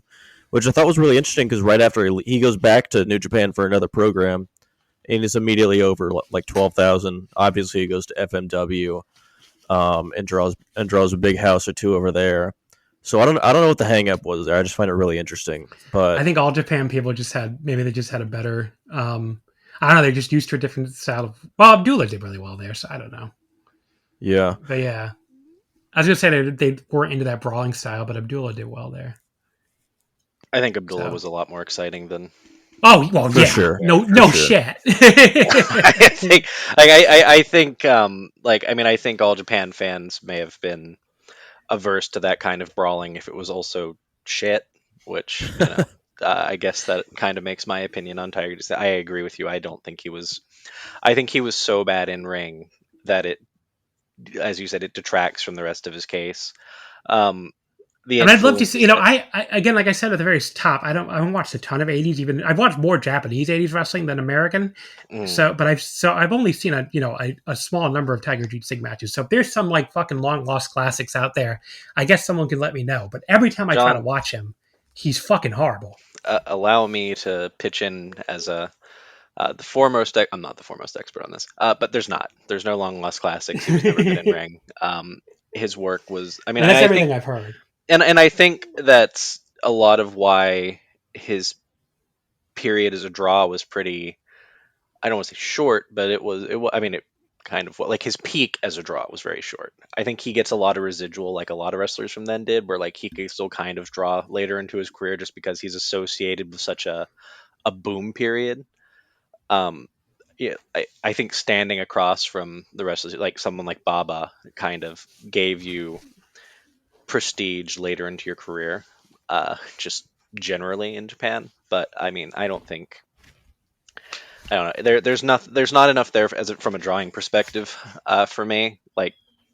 Because as was mentioned earlier, so much of it happened across from the biggest draws Japan had to offer, and at the end of the day, it just wasn't a long. There's nothing he ever did independently as a draw or across from somebody who I thought was inferior as a draw that would warrant his inclusion in the Hall of Fame to me from that perspective. And like the Raging Gaijin thing, sure, but that's not enough for me. Yeah. Adam, where are you at on him? I voted for him last year, and I felt horrible about it. So I'm not going to vote for him this year. I'll just say, if he was just an average wrestler or a normal bad wrestler, like, I think he would be a lock. I agree. He's just abysmally bad. Like, he might be the worst wrestler of any like renown or repute in the history of the industry. Like, that's how bad he is. It like, you brought up the nerve hold. Another key move he brought out in every match was choking someone with some piece of his clothing that he wore into the ring. Like, that was a staple. He wouldn't really bump either. He would just kind of fall over. Yeah. Who's taken less bumps in their career, him or Togi Makabe? Probably him. Oh man, that's a close one. Maybe him. Probably him. I think you're right. Because he would just bleed. He would just bleed a lot. His drawing is interesting because, like, nobody ever built a promotion around him, obviously, and you couldn't because he was so bad. But he could go to place, and he was always the opponent, right? But I don't think you necessarily have to have a promotion built around you and be the top guy to be considered a Hall of Fame level draw. I think it's fine if you go from place to place and, draw against their top act, which he did. But I think a lot of his fame came from, like, the really controversial angle he did with Inoki, where he slapped Inoki's wife. I was about to bring that up. Yeah, if that whole angle doesn't happen, if there's not that famous picture of him like chasing Inoki with a sword in the press and all that in public, are we even here talking about him? I want to say probably not. Yeah, and that might not necessarily be fair, but I don't know. It's just like, because we were just wondering, like, how could he have been like this drawing card as an opponent in all these different places across multiple decades when he was so bad? And I think a lot of it is people really bought into the character of him being like this, crazy, like, evil villain. But I think a lot of it does come from just the fame, or I guess infamy in this case, he had from that angle. And that's what allowed. So, like, every top guy and top promotion would want to bring him in so they could have their program with him, because Inoki did, and it went really well. So, yeah, I don't know. It's just it's tough to feel good about supporting him, is what I'll say. Adam, you don't have to do this. You can just vote for good wrestlers. Yeah, well, that's what I'm doing this year. I've learned. Good. You don't have to do that. Yeah, so I guess that pretty much wraps up Takagut's saying. It doesn't sound like any of us are going to vote for him. So, next up we have Yoshihiro Takayama. He's a really, really interesting one to me. Like, I totally see the arguments for and against. So this is his second year back on the ballot, his fourth year total. So far, no one has voted for him in the 9 public Japan ballots we have. Last year, in his first year, since he got back on the ballot, he was at... I just had it. Where the fuck is he? He was at... Why won't you let me search this, Dave? He was at 30.1%, which is actually a bit higher than I would have guessed. I can't search this because it's an image. That's why. But yeah, Takayama 30.1% last year. I don't know. It's like I feel like he's almost borderline on drawing and ring work, which is where he's difficult for me. Like, I feel like he had his moments as a draw, but again, it was more as an opponent. Like, he was a big opponent for Kobashi in Noah. They did that Budokan sellout together during Noah's peak. He was on top during some Tokyo domes that did pretty well. They had the one dome in May 2002. They had, it's tough to know exactly how well it did, but because they were claiming like 57,500. But I think that was still when they were doing pretty well before the real decline started. So he was on top pretty much everywhere he went. He was on top during a lot of declining years too. He had the big Triple Crown run in All Japan 2009 when that promotion was already Actually, no. Was he Triple Crown champion then? No, I Yeah. guess he was just in the comp. What? No. That's when he was champion. I'm trying to think when the fuck his title reign I think it was maybe like 06, 07. Yeah, something like that. But yeah, he was GHC heavyweight champion when Noah was going down. He was IWGP champion, and he had that reign with the NWF title before they unified it. Okay, it was 09. It was March 09 to September 09. I don't know why it wasn't coming up for me originally. But yeah, I mean, so he's one of the only people to hold all three of those titles: the IWGP, the GHC, and the Triple Crown. So, which by the way, if Jake Lee ever wins the IWGP, he'll be the funniest one to have held all three by far. But We're gonna have to put him on the ballot. we're gonna have to put him on the ballots for sure. But yeah, I mean, so that says something that these companies would always go back to him, and were willing to always put him on top. He had that legit aura from the shoot fighting he did. Obviously, the famous fight with Don Fry. I was literally going to say it says that the Don Fry fight fucking rocked. I can't quite get there with him. I just don't quite think he's good enough in either category. And I don't think he's historically being a champion in all three promotions is historically significant, I guess. But I don't know. Like, to me, he's like a Hall of Very Good in everything for me. Like, I just don't quite see him as a Hall of Famer. So does anybody disagree? Anybody think he's a no doubt Hall of Famer, or at least you're more strongly considering him than I am? I voted for him last year, and I'm going to be voting for him again this year. Yeah, I am probably much higher on his in-ring work than you and a lot of people. I think Takayama's like the closest thing we've ever had to like a kaiju in a wrestling ring. Like I watched his match with Ogawa, the one where he wins the GHC title, and that's like, I mean, he literally looks like fucking Godzilla as a wrestler to me. I'm captivated by him in like so many of his matches. So his match with I think the Kabashi match is the best GHC title defense of that reign. I think. You like it even more than the Akiyama one? And the Sasaki? I'm actually a low man on that Akiyama match. Yeah, I greatly prefer the July '98 title match. Yeah, I like the Takayama match more. And some because I guess I would put it third after those two. I think off the top of my, or maybe even fourth after Nagata too. Maybe it's an awesome match, but the Kobashi is an awesome match. I understand. Yeah. And even after his stroke, I know some people think he declined, and I don't know, he may have a bit. I think he had plenty of great matches. He has a match with Sugiura in I think 2010, 2011 that I think is incredible. Plus great matches with Kenta, and even as late as I think 2015, he had a GHC title match with Minoru Suzuki that I thought was tremendous. That's probably his last great match. So I think he's got like over a decade of at least a few great matches every year. And as far as historic significance, I got to go back to that Fry Takayama fight. I think that we still see that fight influencing wrestling matches today. Just in the the ferocity of it. It's one of the greatest fights of all time.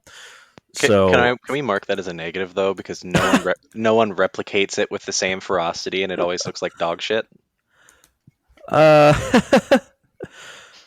that's not a bad point. Sometimes it looks good, but yeah, not always. But I don't know. I love Takayama for the reasons I just said, and yeah, I'll be voting for him. Adam, where are you on Takayama? Yeah, I think I'm closer with you, John. Like, I think Takayama's awesome, but I can't quite get there with him. Like, as a draw or as a worker, like having, or at least being strong enough in work that it gets him over the line for me. So, unfortunately, I'm a no on him, but I do love a lot of his work. He has had quite a bit of great matches, but I don't think his peak was quite long enough to especially when he's on the ballot with Sabre and Mochizuki and Iyo Shirai. Like that just makes it tough. Jeff, where are you at on Takayama?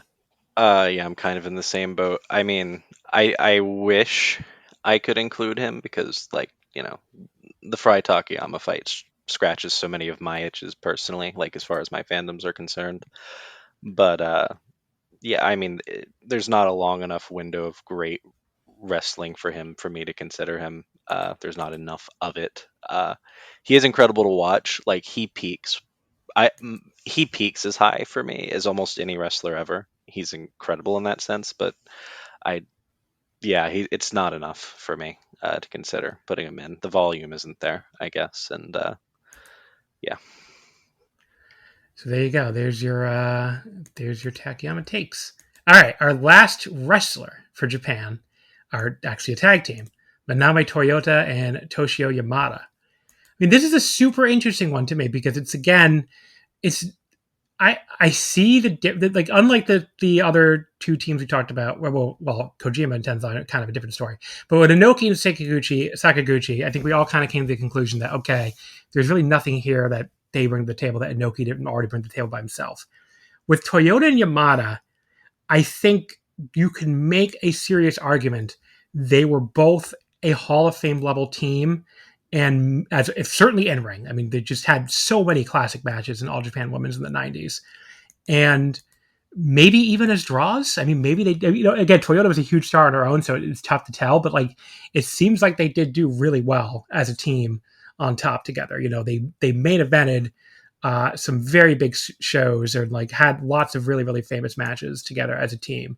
So, I mean, famously, probably the most famous one, I guess, would be the Dream Slam 2 main event in '93 in Osaka. Well, I don't know if most famous, but yeah, that's like a really big show they headlined with the 2 out of 3 falls match against Dynamite Kanzai and Mayumi Ozaki, that Dave Meltzer gave 5 stars, and, just a very, very famous match.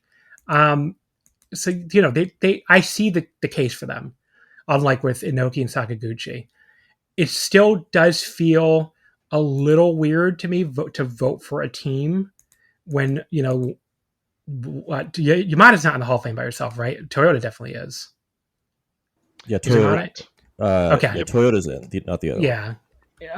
So it does feel weird to me to vote for a team where one's already in. I'm more open to doing it, though, with this team. So they're, again, on the bubble for me for the third. I think going through this episode, I kind of talked myself into Iyo Shirai for my third slot, so they're going to miss out. But, they're people I'm going to consider, at least. I mean, this team, I think this is a Hall of Fame worthy tag team. The one knock against them is the length of time is not really that long. It's only 91 to 97. So it's only a period of about 6 years. And I think even 97, 97, they're done by like July. They don't really have that many matches together that year. So, you're talking about, and looking at the on cage match, like the raw numbers here, I mean, 95, they only have 1 match together. 96, they have 6.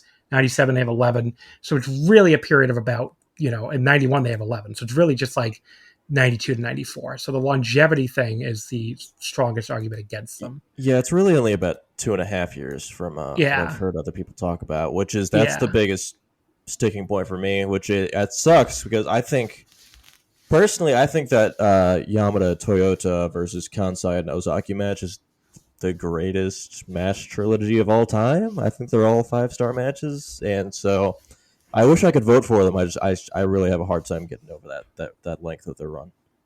Yeah. What do you think, Adam?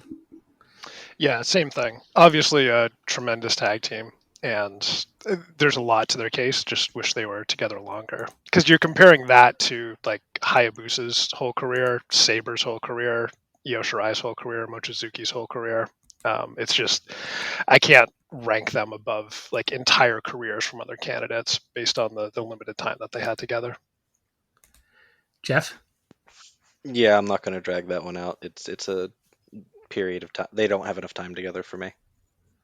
Yeah, I mean, I get it. I think their peak might have been just so high that I might consider voting for them anyway in future years. But right now, I just can't find the spot for them, really. Yeah. So, okay, so the non-wrestlers in Japan, there's 4 of them in total. The first one is Bobby Bruns. So apparently the reason why he's here, and I really need to do more research on this because the name, just when I was looking at the bat, I was like, what the fuck? He's the guy who trained Ricky Dozen. So does anyone have more information on this and want to throw in, like, are you consider voting for him? And is being the man who trained Ricky Dozen Hall of Fame worthy? And why was he not already in if this is really such a big deal, I guess? Yeah, there's more to it than that. He was also a very successful promoter in St. Louis. I know Ethan Tyler and a few other people have gotten into this, but he was a successful promoter for a number of years. Across St. Louis and I think one or two other territories, along with basically helping bring pro wrestling to Japan. And I think a lot of that information was hard to find for a long time, and I think we've only had more of it come to light in recent years, so that's why it's been kind of a struggle to get him inducted. But I will be voting for him personally. Was he on the ballot last year? Or is this his first year? He was on last year. I don't know how many years it's been on, but he was on last year. He's been on for a few years. Last year he was at, I think, 56%, so he's very close. Oh yeah, he was the yeah. So he was the closest person who didn't make it last year. So he was 56.4, which was up from 44% last year. Yeah. Okay. I mean, and I think as of this year, 3 of the 9 public ballots, are voting for him. So, I mean, basically, if you like Japanese pro wrestling, you should vote for him because he was instrumental in bringing pro wrestling to Japan and setting it up, like, training Ricky Dozan. And then he also helped Ricky Dozan, set things up in Japan early on. So his historical significance is vast. It just took a long time for everyone to become aware of what a key role he played in that. So are you going to vote for him as well? Yeah, yes, definitely. Okay. I think he is one of the, when I look at the non-wrestlers, there are 4 or 5 non-wrestlers I think that everybody needs to vote for, just because their historical significance is so vast, and he's one of them. Okay. Well, I guess I'm going to vote for him too then. I mean, it sounds like a pretty open and shut case, but there you go. Jeff, do you have any thoughts on Bobby Bruns? Yeah, I think if you do 10 minutes of research on Bobby Bruns, not voting for him should disqualify your ballot. Okay, there you go.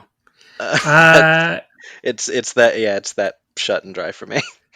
The second non-wrestler is Joe Higuchi. So Joe Higuchi was a referee getting all the way back to the Japan Pro Wrestling Alliance, the JWA, then All Japan and Noah. He also had a board of director position in Noah. He was the statutory auditor and the on-air chairman of the Global Honor Crown, committee or whatever. He died in November 2010 at the age of 81. What is the case here? I guess. So does anyone vote for him? And does anyone actually think he has a great case? Or what is his case here? I guess. Anybody? I guess I'll just say there are no referees in the Hall of Fame, from anywhere. So I guess if you think he is the best referee ever, or one of the best referees ever, and you think that deserves inclusion, then I guess that would be a reason to vote for him. But yeah, I'm not voting for him just because I think there are the other non-wrestlers that I have prioritized above, I think, have more historical significance than he does. Yeah, that is interesting. So why is he on this ballot if referees generally don't get in? Is it for his backstage? I just haven't done enough for any research on him, I guess. I haven't really seen anybody argue for him either. It could be because he had such a high refereeing rating in the real world saves in TEW. I don't think we've considered that. Yeah, I don't know. I've seen some stuff regarding his position with the JC and stuff, but none of it has ever struck me as sufficient enough to even warrant consideration on the ballot, let alone in the hall. I mean, I guess if you think if you're asked to picture a 1980s All Japan match in your head, Joe Higuchi is there. He was basically their head referee for years, but I'm in the same boat that that's just not enough for me to really think he's Hall of Fame worthy. He got 21.6% of the vote last year, which was barely down from 22% the year before. It's his 6th year on the ballot, and he has 1 vote so far in the public balloting. Yeah, I don't know. I don't really see the case here. I mean, that's why I was trying to ask, am I missing something here? Did he have a huge historical influence? Because referees don't generally get in, as we were talking about. And, his case here, doesn't really make any sense to me. It was just the fact that he was a referee. I don't really see the case at all. But there you go. All right. Moving on then to Rossy Ogawa. This is an interesting one, I guess, because it's he has a case insofar as without him, there would be no Joshi, probably, to the degree we have it now. I mean, even more than Meiko, probably, because he started Stardom. He kept it going through the 2010s when it was not very successful. And he is as responsible as anyone for keeping Joshi alive. Like, that would be the case for him. And I made that case for Meiko, given the peak that we seem to be hitting with Joshi. So you have to make it for him, too. I mean, he has as much to do with that as anything. Where you lose me with him is, I think subjectively he's a horrible booker. I mean, I think his booking is largely really bad. He, especially towards the end of his run, when he was relying so much on these fucking time limit draws every night, and just so many double draws in general, even just like double knockouts and all this other stuff. I mean, he loved the draws to a degree where I think it really makes him a very boring booker. He protects his top stars way too much.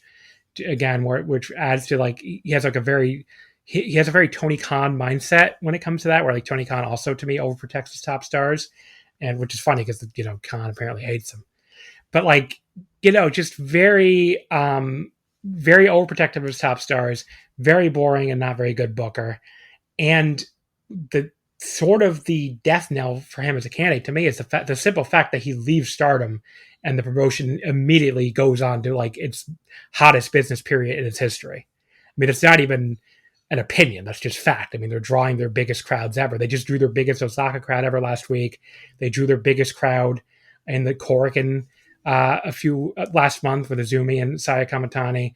They did their biggest crowd period earlier this year in Yokohama with 7,500 people for the third biggest crowd in Japan this year anywhere. So I don't know how you vote for somebody when he leaves a promotion and the successors take the same roster, take the same roster minus some of its biggest stars that he took with them, and goes on to have a much better run than he did from a business standpoint. So, and Marigold obviously has not lit the world on fire. I mean, they struggle to hit 1,000 fans all the time. I mean, their Korakuen average through the end of September, isn't very high at all. Let me just pull it up again. I just had it open on my phone. Their Korakuen average through the end of September was only 958 fans. It's going to be even lower after I put in the 887 they drew this month. And they just have not been any kind of big business success. And, there's a lot of talk that they even inflate their crowds, which, maybe that's unfair. Maybe that's his haters talking or whatever, as the supporters would say.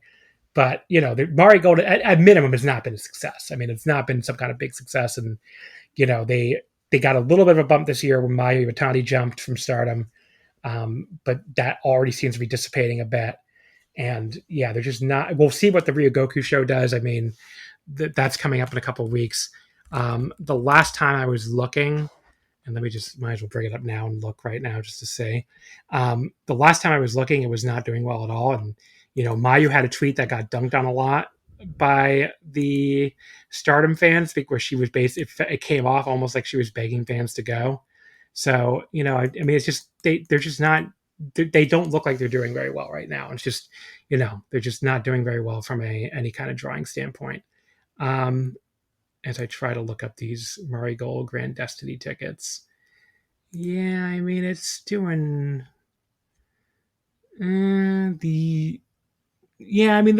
they've sold through their arena seats. It looks like their floor seats and Mass C S is sold out, but Mass A and B is still available. Second floor S and A looks like it is. So it's actually doing a little better than last time I checked. So they might end up doing a better number than I would have thought originally. So when was Iyo announced? I wonder if we can credit that to her. But she was announced way before it started going down. Before it picked up. Yeah. Got it. So I'm looking. Okay. So on the other site, second floor A is also available. We'll see. We basically have to see how many of these box seats get sold. It can be hard to tell because those are the biggest categories, but box A and box B are showing normal availability on both sites. So it might not do any kind of huge number. It might do sort of around what Noah did. I doubt it's going to beat the Stardom show, which looks like it's going to do really well based on the ticket sales so far. But even 3,000 would probably be a big success for them, given where they're at and the Korakuen crowds they do. So I guess we'll see. But yeah, I think if it does do well, you probably can put a lot of it to Iyo because I mean, it did. Right. It has. I mean, she's definitely the headliner. But yeah, I don't know. So to me, the case with Rossy, like I said, is pretty simple. His new promotion is no big success. His old promotion did way better after he left. He's not a Hall of Famer. Maybe if he turns around Mari Gold, maybe they become a real number 2 Joshi promotion to Stardom, like anywhere in their same ballpark eventually. They could become, that could revitalize his candidacy. But right now, I just don't see it. I don't know. What do you think, Paul? Yeah, I mean that's basically the same case I have. It's just how Stardom blew up after he left, and Marigold, to me, after the first show, I mean, it feels like it became almost instantly irrelevant. Like I just didn't see anyone really talking about it after that. And something else I think is worth mentioning. Rossy gets a lot of like credit for vaguely having to do with like 90s All Japan and the Crush Gals and things like that, which as in recent years, it sounds like most of that was, at best, heavily exaggerated by Fumi Saito, and at worst, just like straight up lies. So to me, yeah, there's just no case, very very little case there for him to be in the hall. What do you think, Jeff? I actively despise Rossy, so I'm probably the worst person to ask. When I started watching Joshi when I was younger, I think I've talked about this, but I used to like bounce around chat rooms and stuff, and trying to find chat rooms that were, well informed about Joshi, that weren't just effectively fetishizing the women, was a nightmare, and I owe a lot to that, to how he marketed them and some of the stuff he did. So I'm not particularly enthused about him as a human or a candidate. Yeah, I mean, if you want to get into that stuff, Stardom has gotten way less creepy since he left too. I mean, that's just facts. I mean, the bikini shoots and stuff are way down. I mean, I believe they changed the big, like what used to be an annual bikini shoot into like a kimono shoot. And they still do photo books. But like I just got the Natsu and Shiori 10th anniversary photo book as a memento, because they're 2 of my favorite wrestlers. And if you look at that photo book, I mean, there's really nothing in there that you would call like risque or anything. So like it's just mostly shots of them fully clothed in different settings. So it's like, yeah, the creepiness factor in Stardom has gone way down since he left. And even like if we want to talk about from like a talent, like a quality of life standpoint for the talent, they don't have to fucking go out there every show and like do these 2 shots and these autograph sessions after doing these hard matches all the time. And they really only do these autograph sessions now as like separate events that are held far more infrequently. Like they seem to be held like about once per quarter in different areas, as far as I can tell. Like there was one in Tokyo, I believe, in September, and there's another one coming up I think in Osaka in December or something. And they just hold them far more infrequently, and if you go to a Stardom show now, because I've been to Stardom shows both in the 2010s and now this year, and in the 2010s you would go to the show and all the wrestlers would be lined up there before and after, trying to get you to take photos and sign autographs with them and spend money on this stuff, pretty much just like an Idol concert would do. And if you go now, they don't do any of that. Like there's no women out there doing autographs or signings. There's no women out there doing photos, before and after their matches. It's strictly just, here's a merch table, you can buy merch. So, I feel like that's definitely a positive for the promotion too. And some people, there's a certain type of fan who might find that as a negative, but I would find it hard to believe that the talent don't prefer it. So, yeah, I mean, it was always like, especially because of how young some of the girls were when he would bring them in, and this could just be a personal hang up, but it was always gross that the future idea for some of these ostensibly underage, not even just actually underage girls, was that they were going to be doing that stuff down the line. It just never. Well, some of them did bikini photo shoots under 18. Yeah, so it's like at a certain point, it just like actively put me off the genre. To a degree that's it, even now where I want to get into Stardom, but it's always left a stink on it that I've had a hard time with. Not like that's not like anything against anyone who was able to look past it. There's the no ethical consumption, yada yada yada. But still, it was just I think he has an anti-case. Current Stardom does not really do that, is what I'm saying. Yeah. I know. That's what I'm saying. Like it. Yeah. But it's just like the associative property. Yeah. Like in my head, that makes it harder. which, to me, everything about him is a detriment. He's an entirely negative case to me. So, Adam, what do you think about Rossy? I don't have too much to add. I'll just say I've never been moved to vote for him before, and nothing that's happened in the past year has moved me to vote for him this year either. I mean, in the past year, if anything, it's been a huge demerit. So, I mean, yeah. The last non-wrestler candidate, this is an interesting one, Koichi Yoshizawa. So he is a Japanese wrestling historian. He just passed away. He passed away in 2023, August 2023. So I would assume that was the impetus for him getting on, right? He's a historian and also a reporter and photographer. It seems like he was like close personal friends with Dave, right? Because it feels like Dave wrote a really nice obituary. Yeah, I was just reading that. So basically, Dave basically credits him with teaching him Japanese wrestling, is how Dave put it. So this is his second year on the ballot. Last year, it looks like he did. I'm trying to find. He did pretty well. He did 36.9%.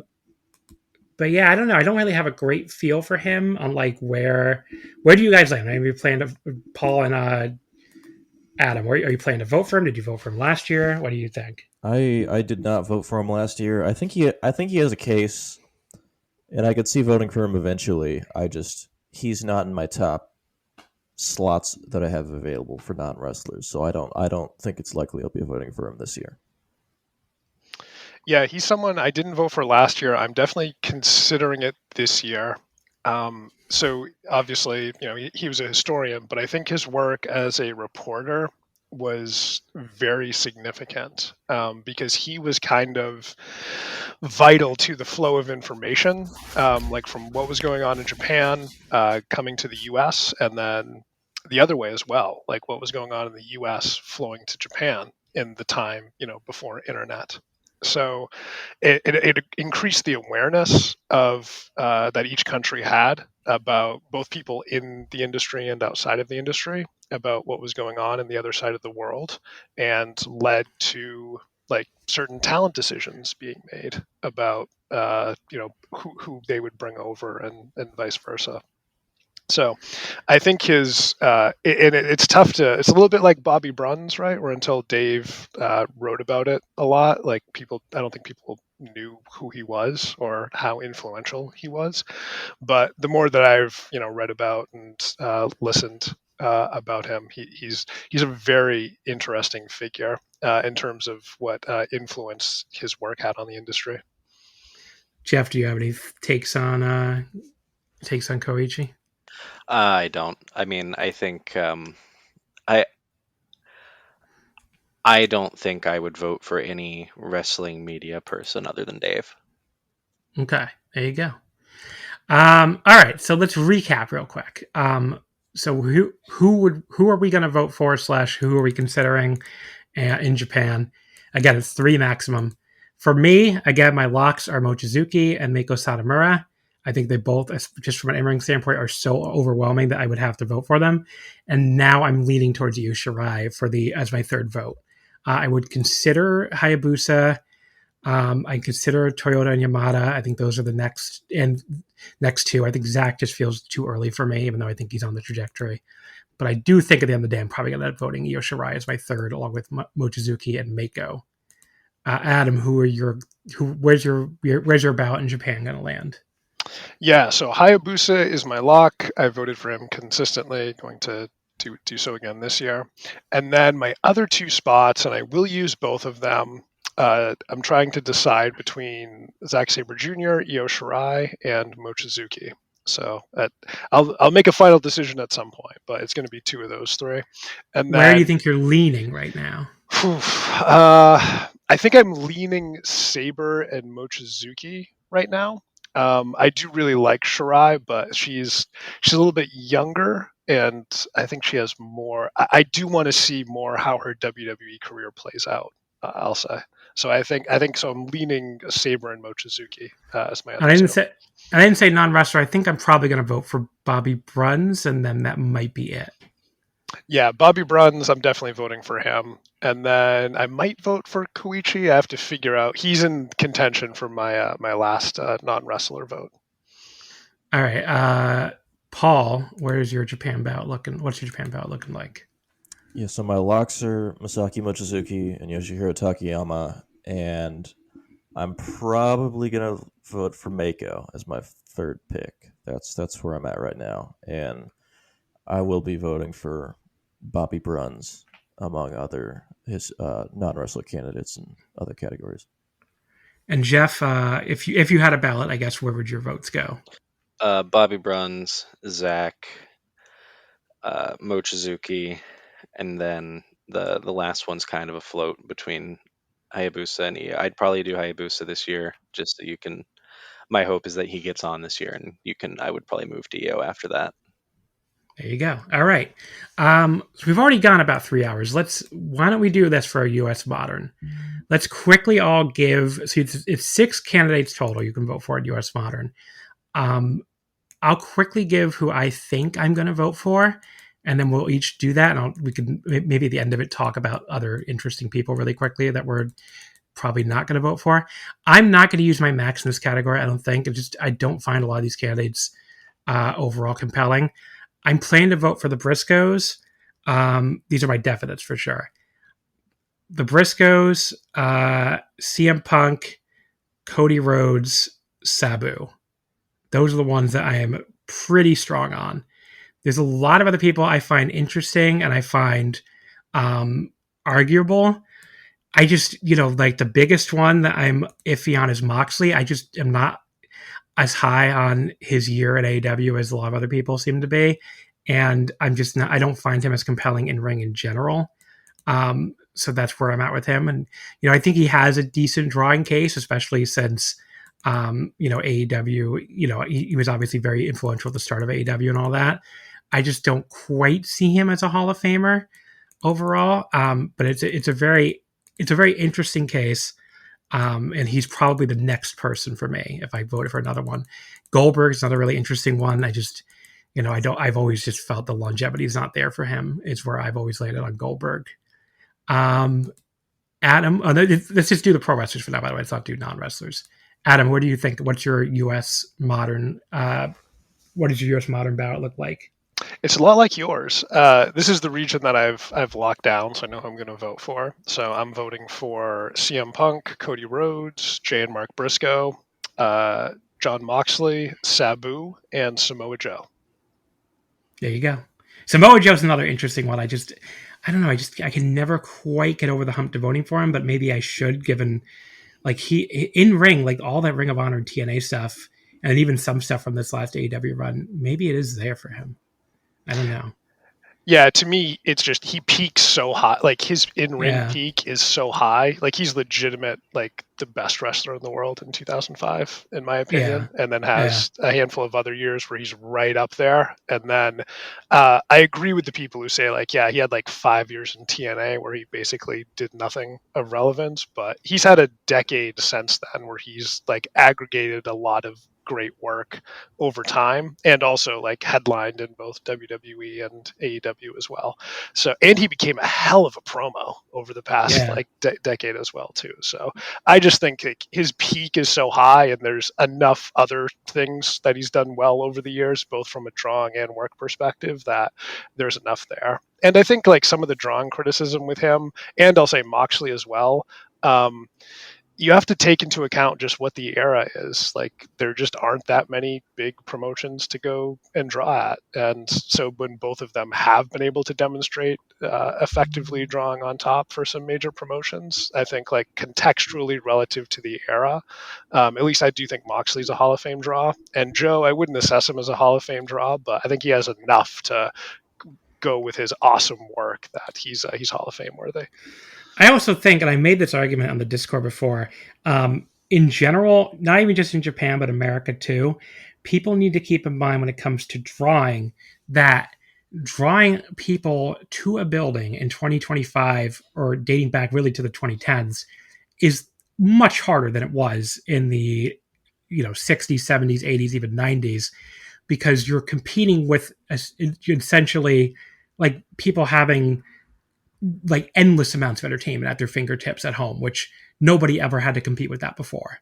So it's just a completely different media landscape and a completely different, really everything landscape than historical wrestlers had to compete with. So I think I don't know. I think that's a point that doesn't get made enough, that like, you have somebody in 1985 did not have the entire history of wrestling, never mind like most media, like available to play at any moment, which is what most of the world has today, or at least most of the world, and where wrestling is, is a big thing. So, but yeah, I don't know. Yeah. Paul, what do you think? What do your U.S. candidates look like? I think mine's about the same as you guys. I'm going to vote for the Briscoes. I'm going to vote for the first time, I think I'm going to vote for Moxley. I didn't vote for him last year, but I think he sold me finally this year. So I'm going to vote for Moxley plus CM Punk, Cody Rhodes, and Sabu. And I'm considering Joe. I'm not quite there yet, but I'm thinking about it. But that's who I have right now. Jeff, if you had a ballot, where would you vote? Where would you be going in America? Briscoes. Candidates like Edge and Orton to me are like guys where that's why the WWE Hall of Fame exists. So I don't have to pretend that they're warranting consideration. Joe is is kind of on the bubble for me. I think his peak is so high you might have to include him, but there is enough of his career that's dead space that makes me kind of question it. Other than that, Moxley would be in for me. Sabu would be in for me. The Steiners are a cheeky shout because I just think, for me, like the Steiners are the best tag team possibly ever, and like at a certain point, or at the very least of the 90s, and like at a certain point that has to warrant some consideration from me. Obviously, there's not as much there for drawing or anything else, but and I can only wish that they were more influential. But yeah, and then I think Cody warrants consideration. That would be mine.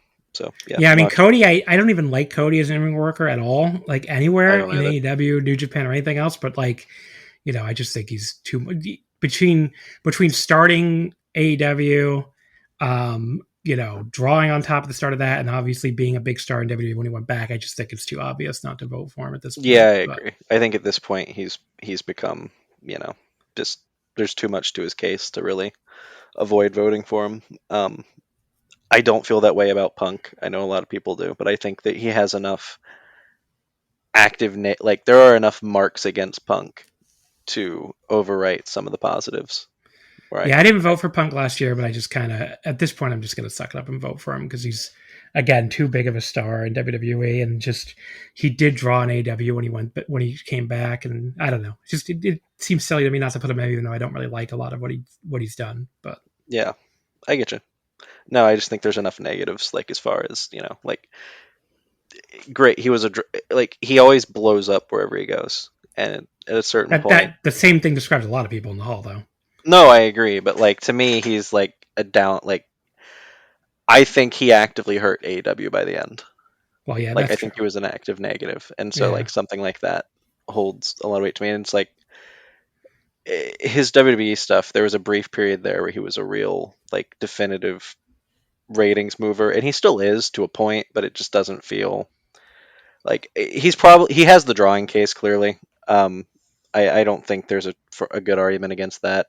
His work has never been as good to me as what it has been for others, but there is some negative influence there that would hold me off. I think he'll get in. I don't think he's a bad candidate. I just wouldn't vote for him. Alrighty. Anyone want to say anything about any U.S. non-wrestlers before we wrap this up? Yeah, I'll just add that one of the guys that I think is a lock and everyone should vote for is Ted Turner. WCW exists because he felt a loyalty to wrestling, which helped him build his TBS as a successful station. He felt a loyalty to wrestling to start WCW and then buy Jim Crockett Promotions and keep it on the network even when it was losing money year after year after year. And that's purely just his decision. People who worked for him wanted him to take it off, but he said no. And then as obviously, like, as soon as he was out of power, they did kill WCW and take it off the air. And obviously, it being a giant money pit and a sinkhole at that point had something to do with that. But I just think his influence is just so vast. Like, just imagine if Jim Crockett Promotions dies in the late '80s and there is no WCW. Like, what does the industry even look like after that? So, to me, he's just a no-brainer. To add to that, I mean, there's a pretty meaningful argument in modern terms. Like, does AEW get on Turner now if it doesn't have that legacy? Right. I mean, like, it seems like Ted's case gets better by the year at this point. I think if you value having a number 2 in American professional wrestling, there's a pretty reasonable argument that he's the most important, not even a reason, it's the correct argument that he's the most important person to that being an option. So I think I agree. I think I'd vote for Ted Turner. Yeah. I want to throw out a wacky one that I also think it gets better every year. Jim Johnston. Because WWE's and even AEW, like, American wrestling has like such fucking shitty theme music now that it almost makes Jim Johnston look way better by comparison. I make the same point about Reg Parks, the belt maker. Yeah. All the belts are so much worse after he passed away or stopped making them. Like, it's so, yeah, I don't know if the best belt guy and the best music guy ever should be in the Hall of Fame, but yeah, I don't know. I get more convinced of that with each passing year as the music and the belts get worse and worse. I just don't understand really why it's so much, like, Japan never used to be a place where you have great wrestling theme music, and like the last like 15 years it's been so much better than America. I don't know why that flip happened, but it's one of the weirder things. But yeah, I don't know. Paul, any non-wrestlers you want to speak up for?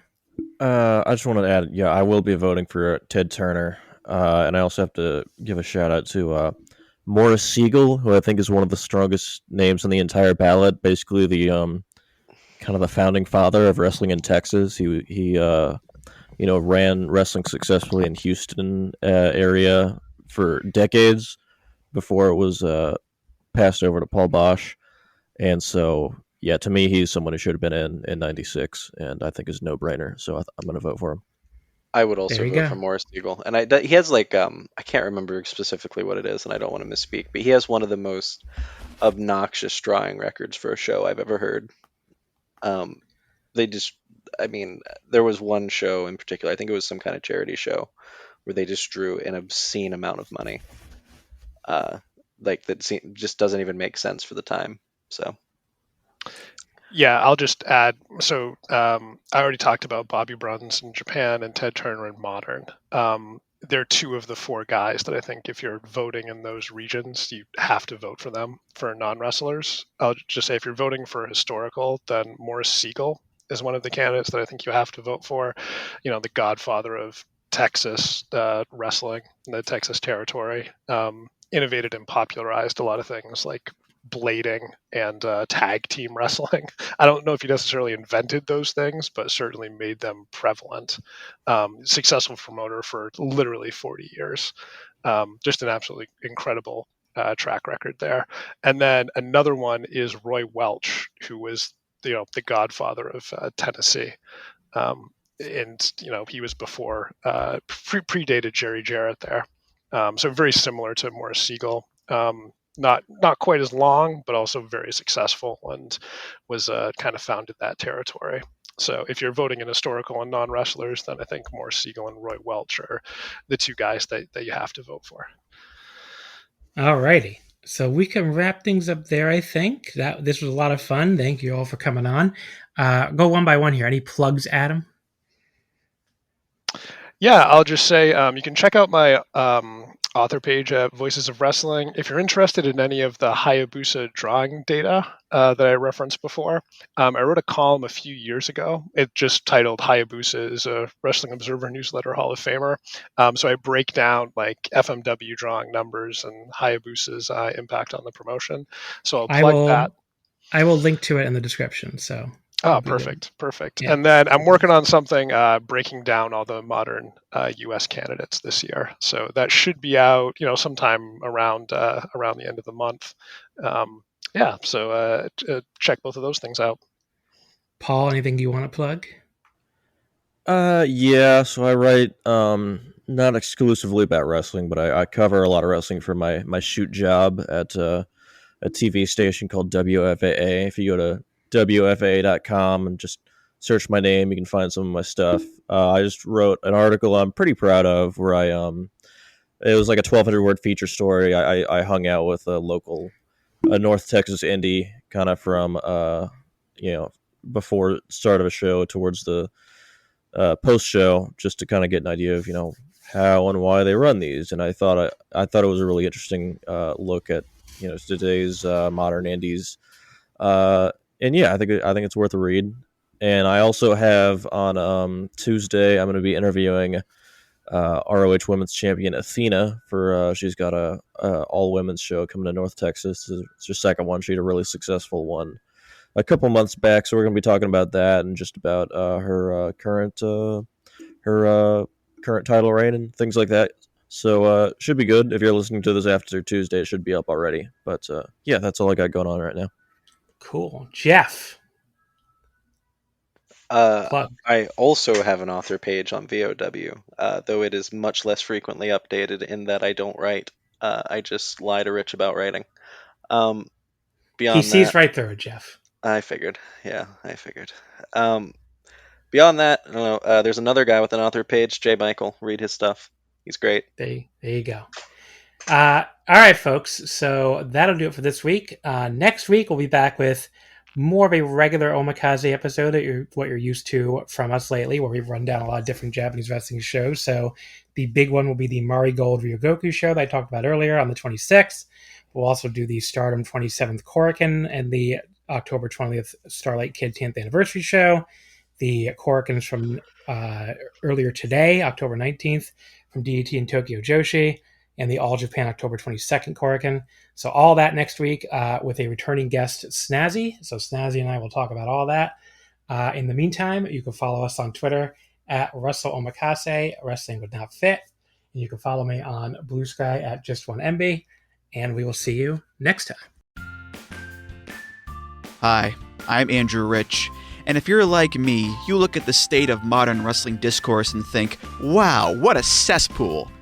That's why I'm here to tell you about Music of the Mat Remix. That's right, your favorite wrestling music podcast is back with a new format, where I bring on a guest and we play songs related to wrestling-themed topics. It could be a wrestling reference, a wrestling concept, a wrestling pun, things of that nature.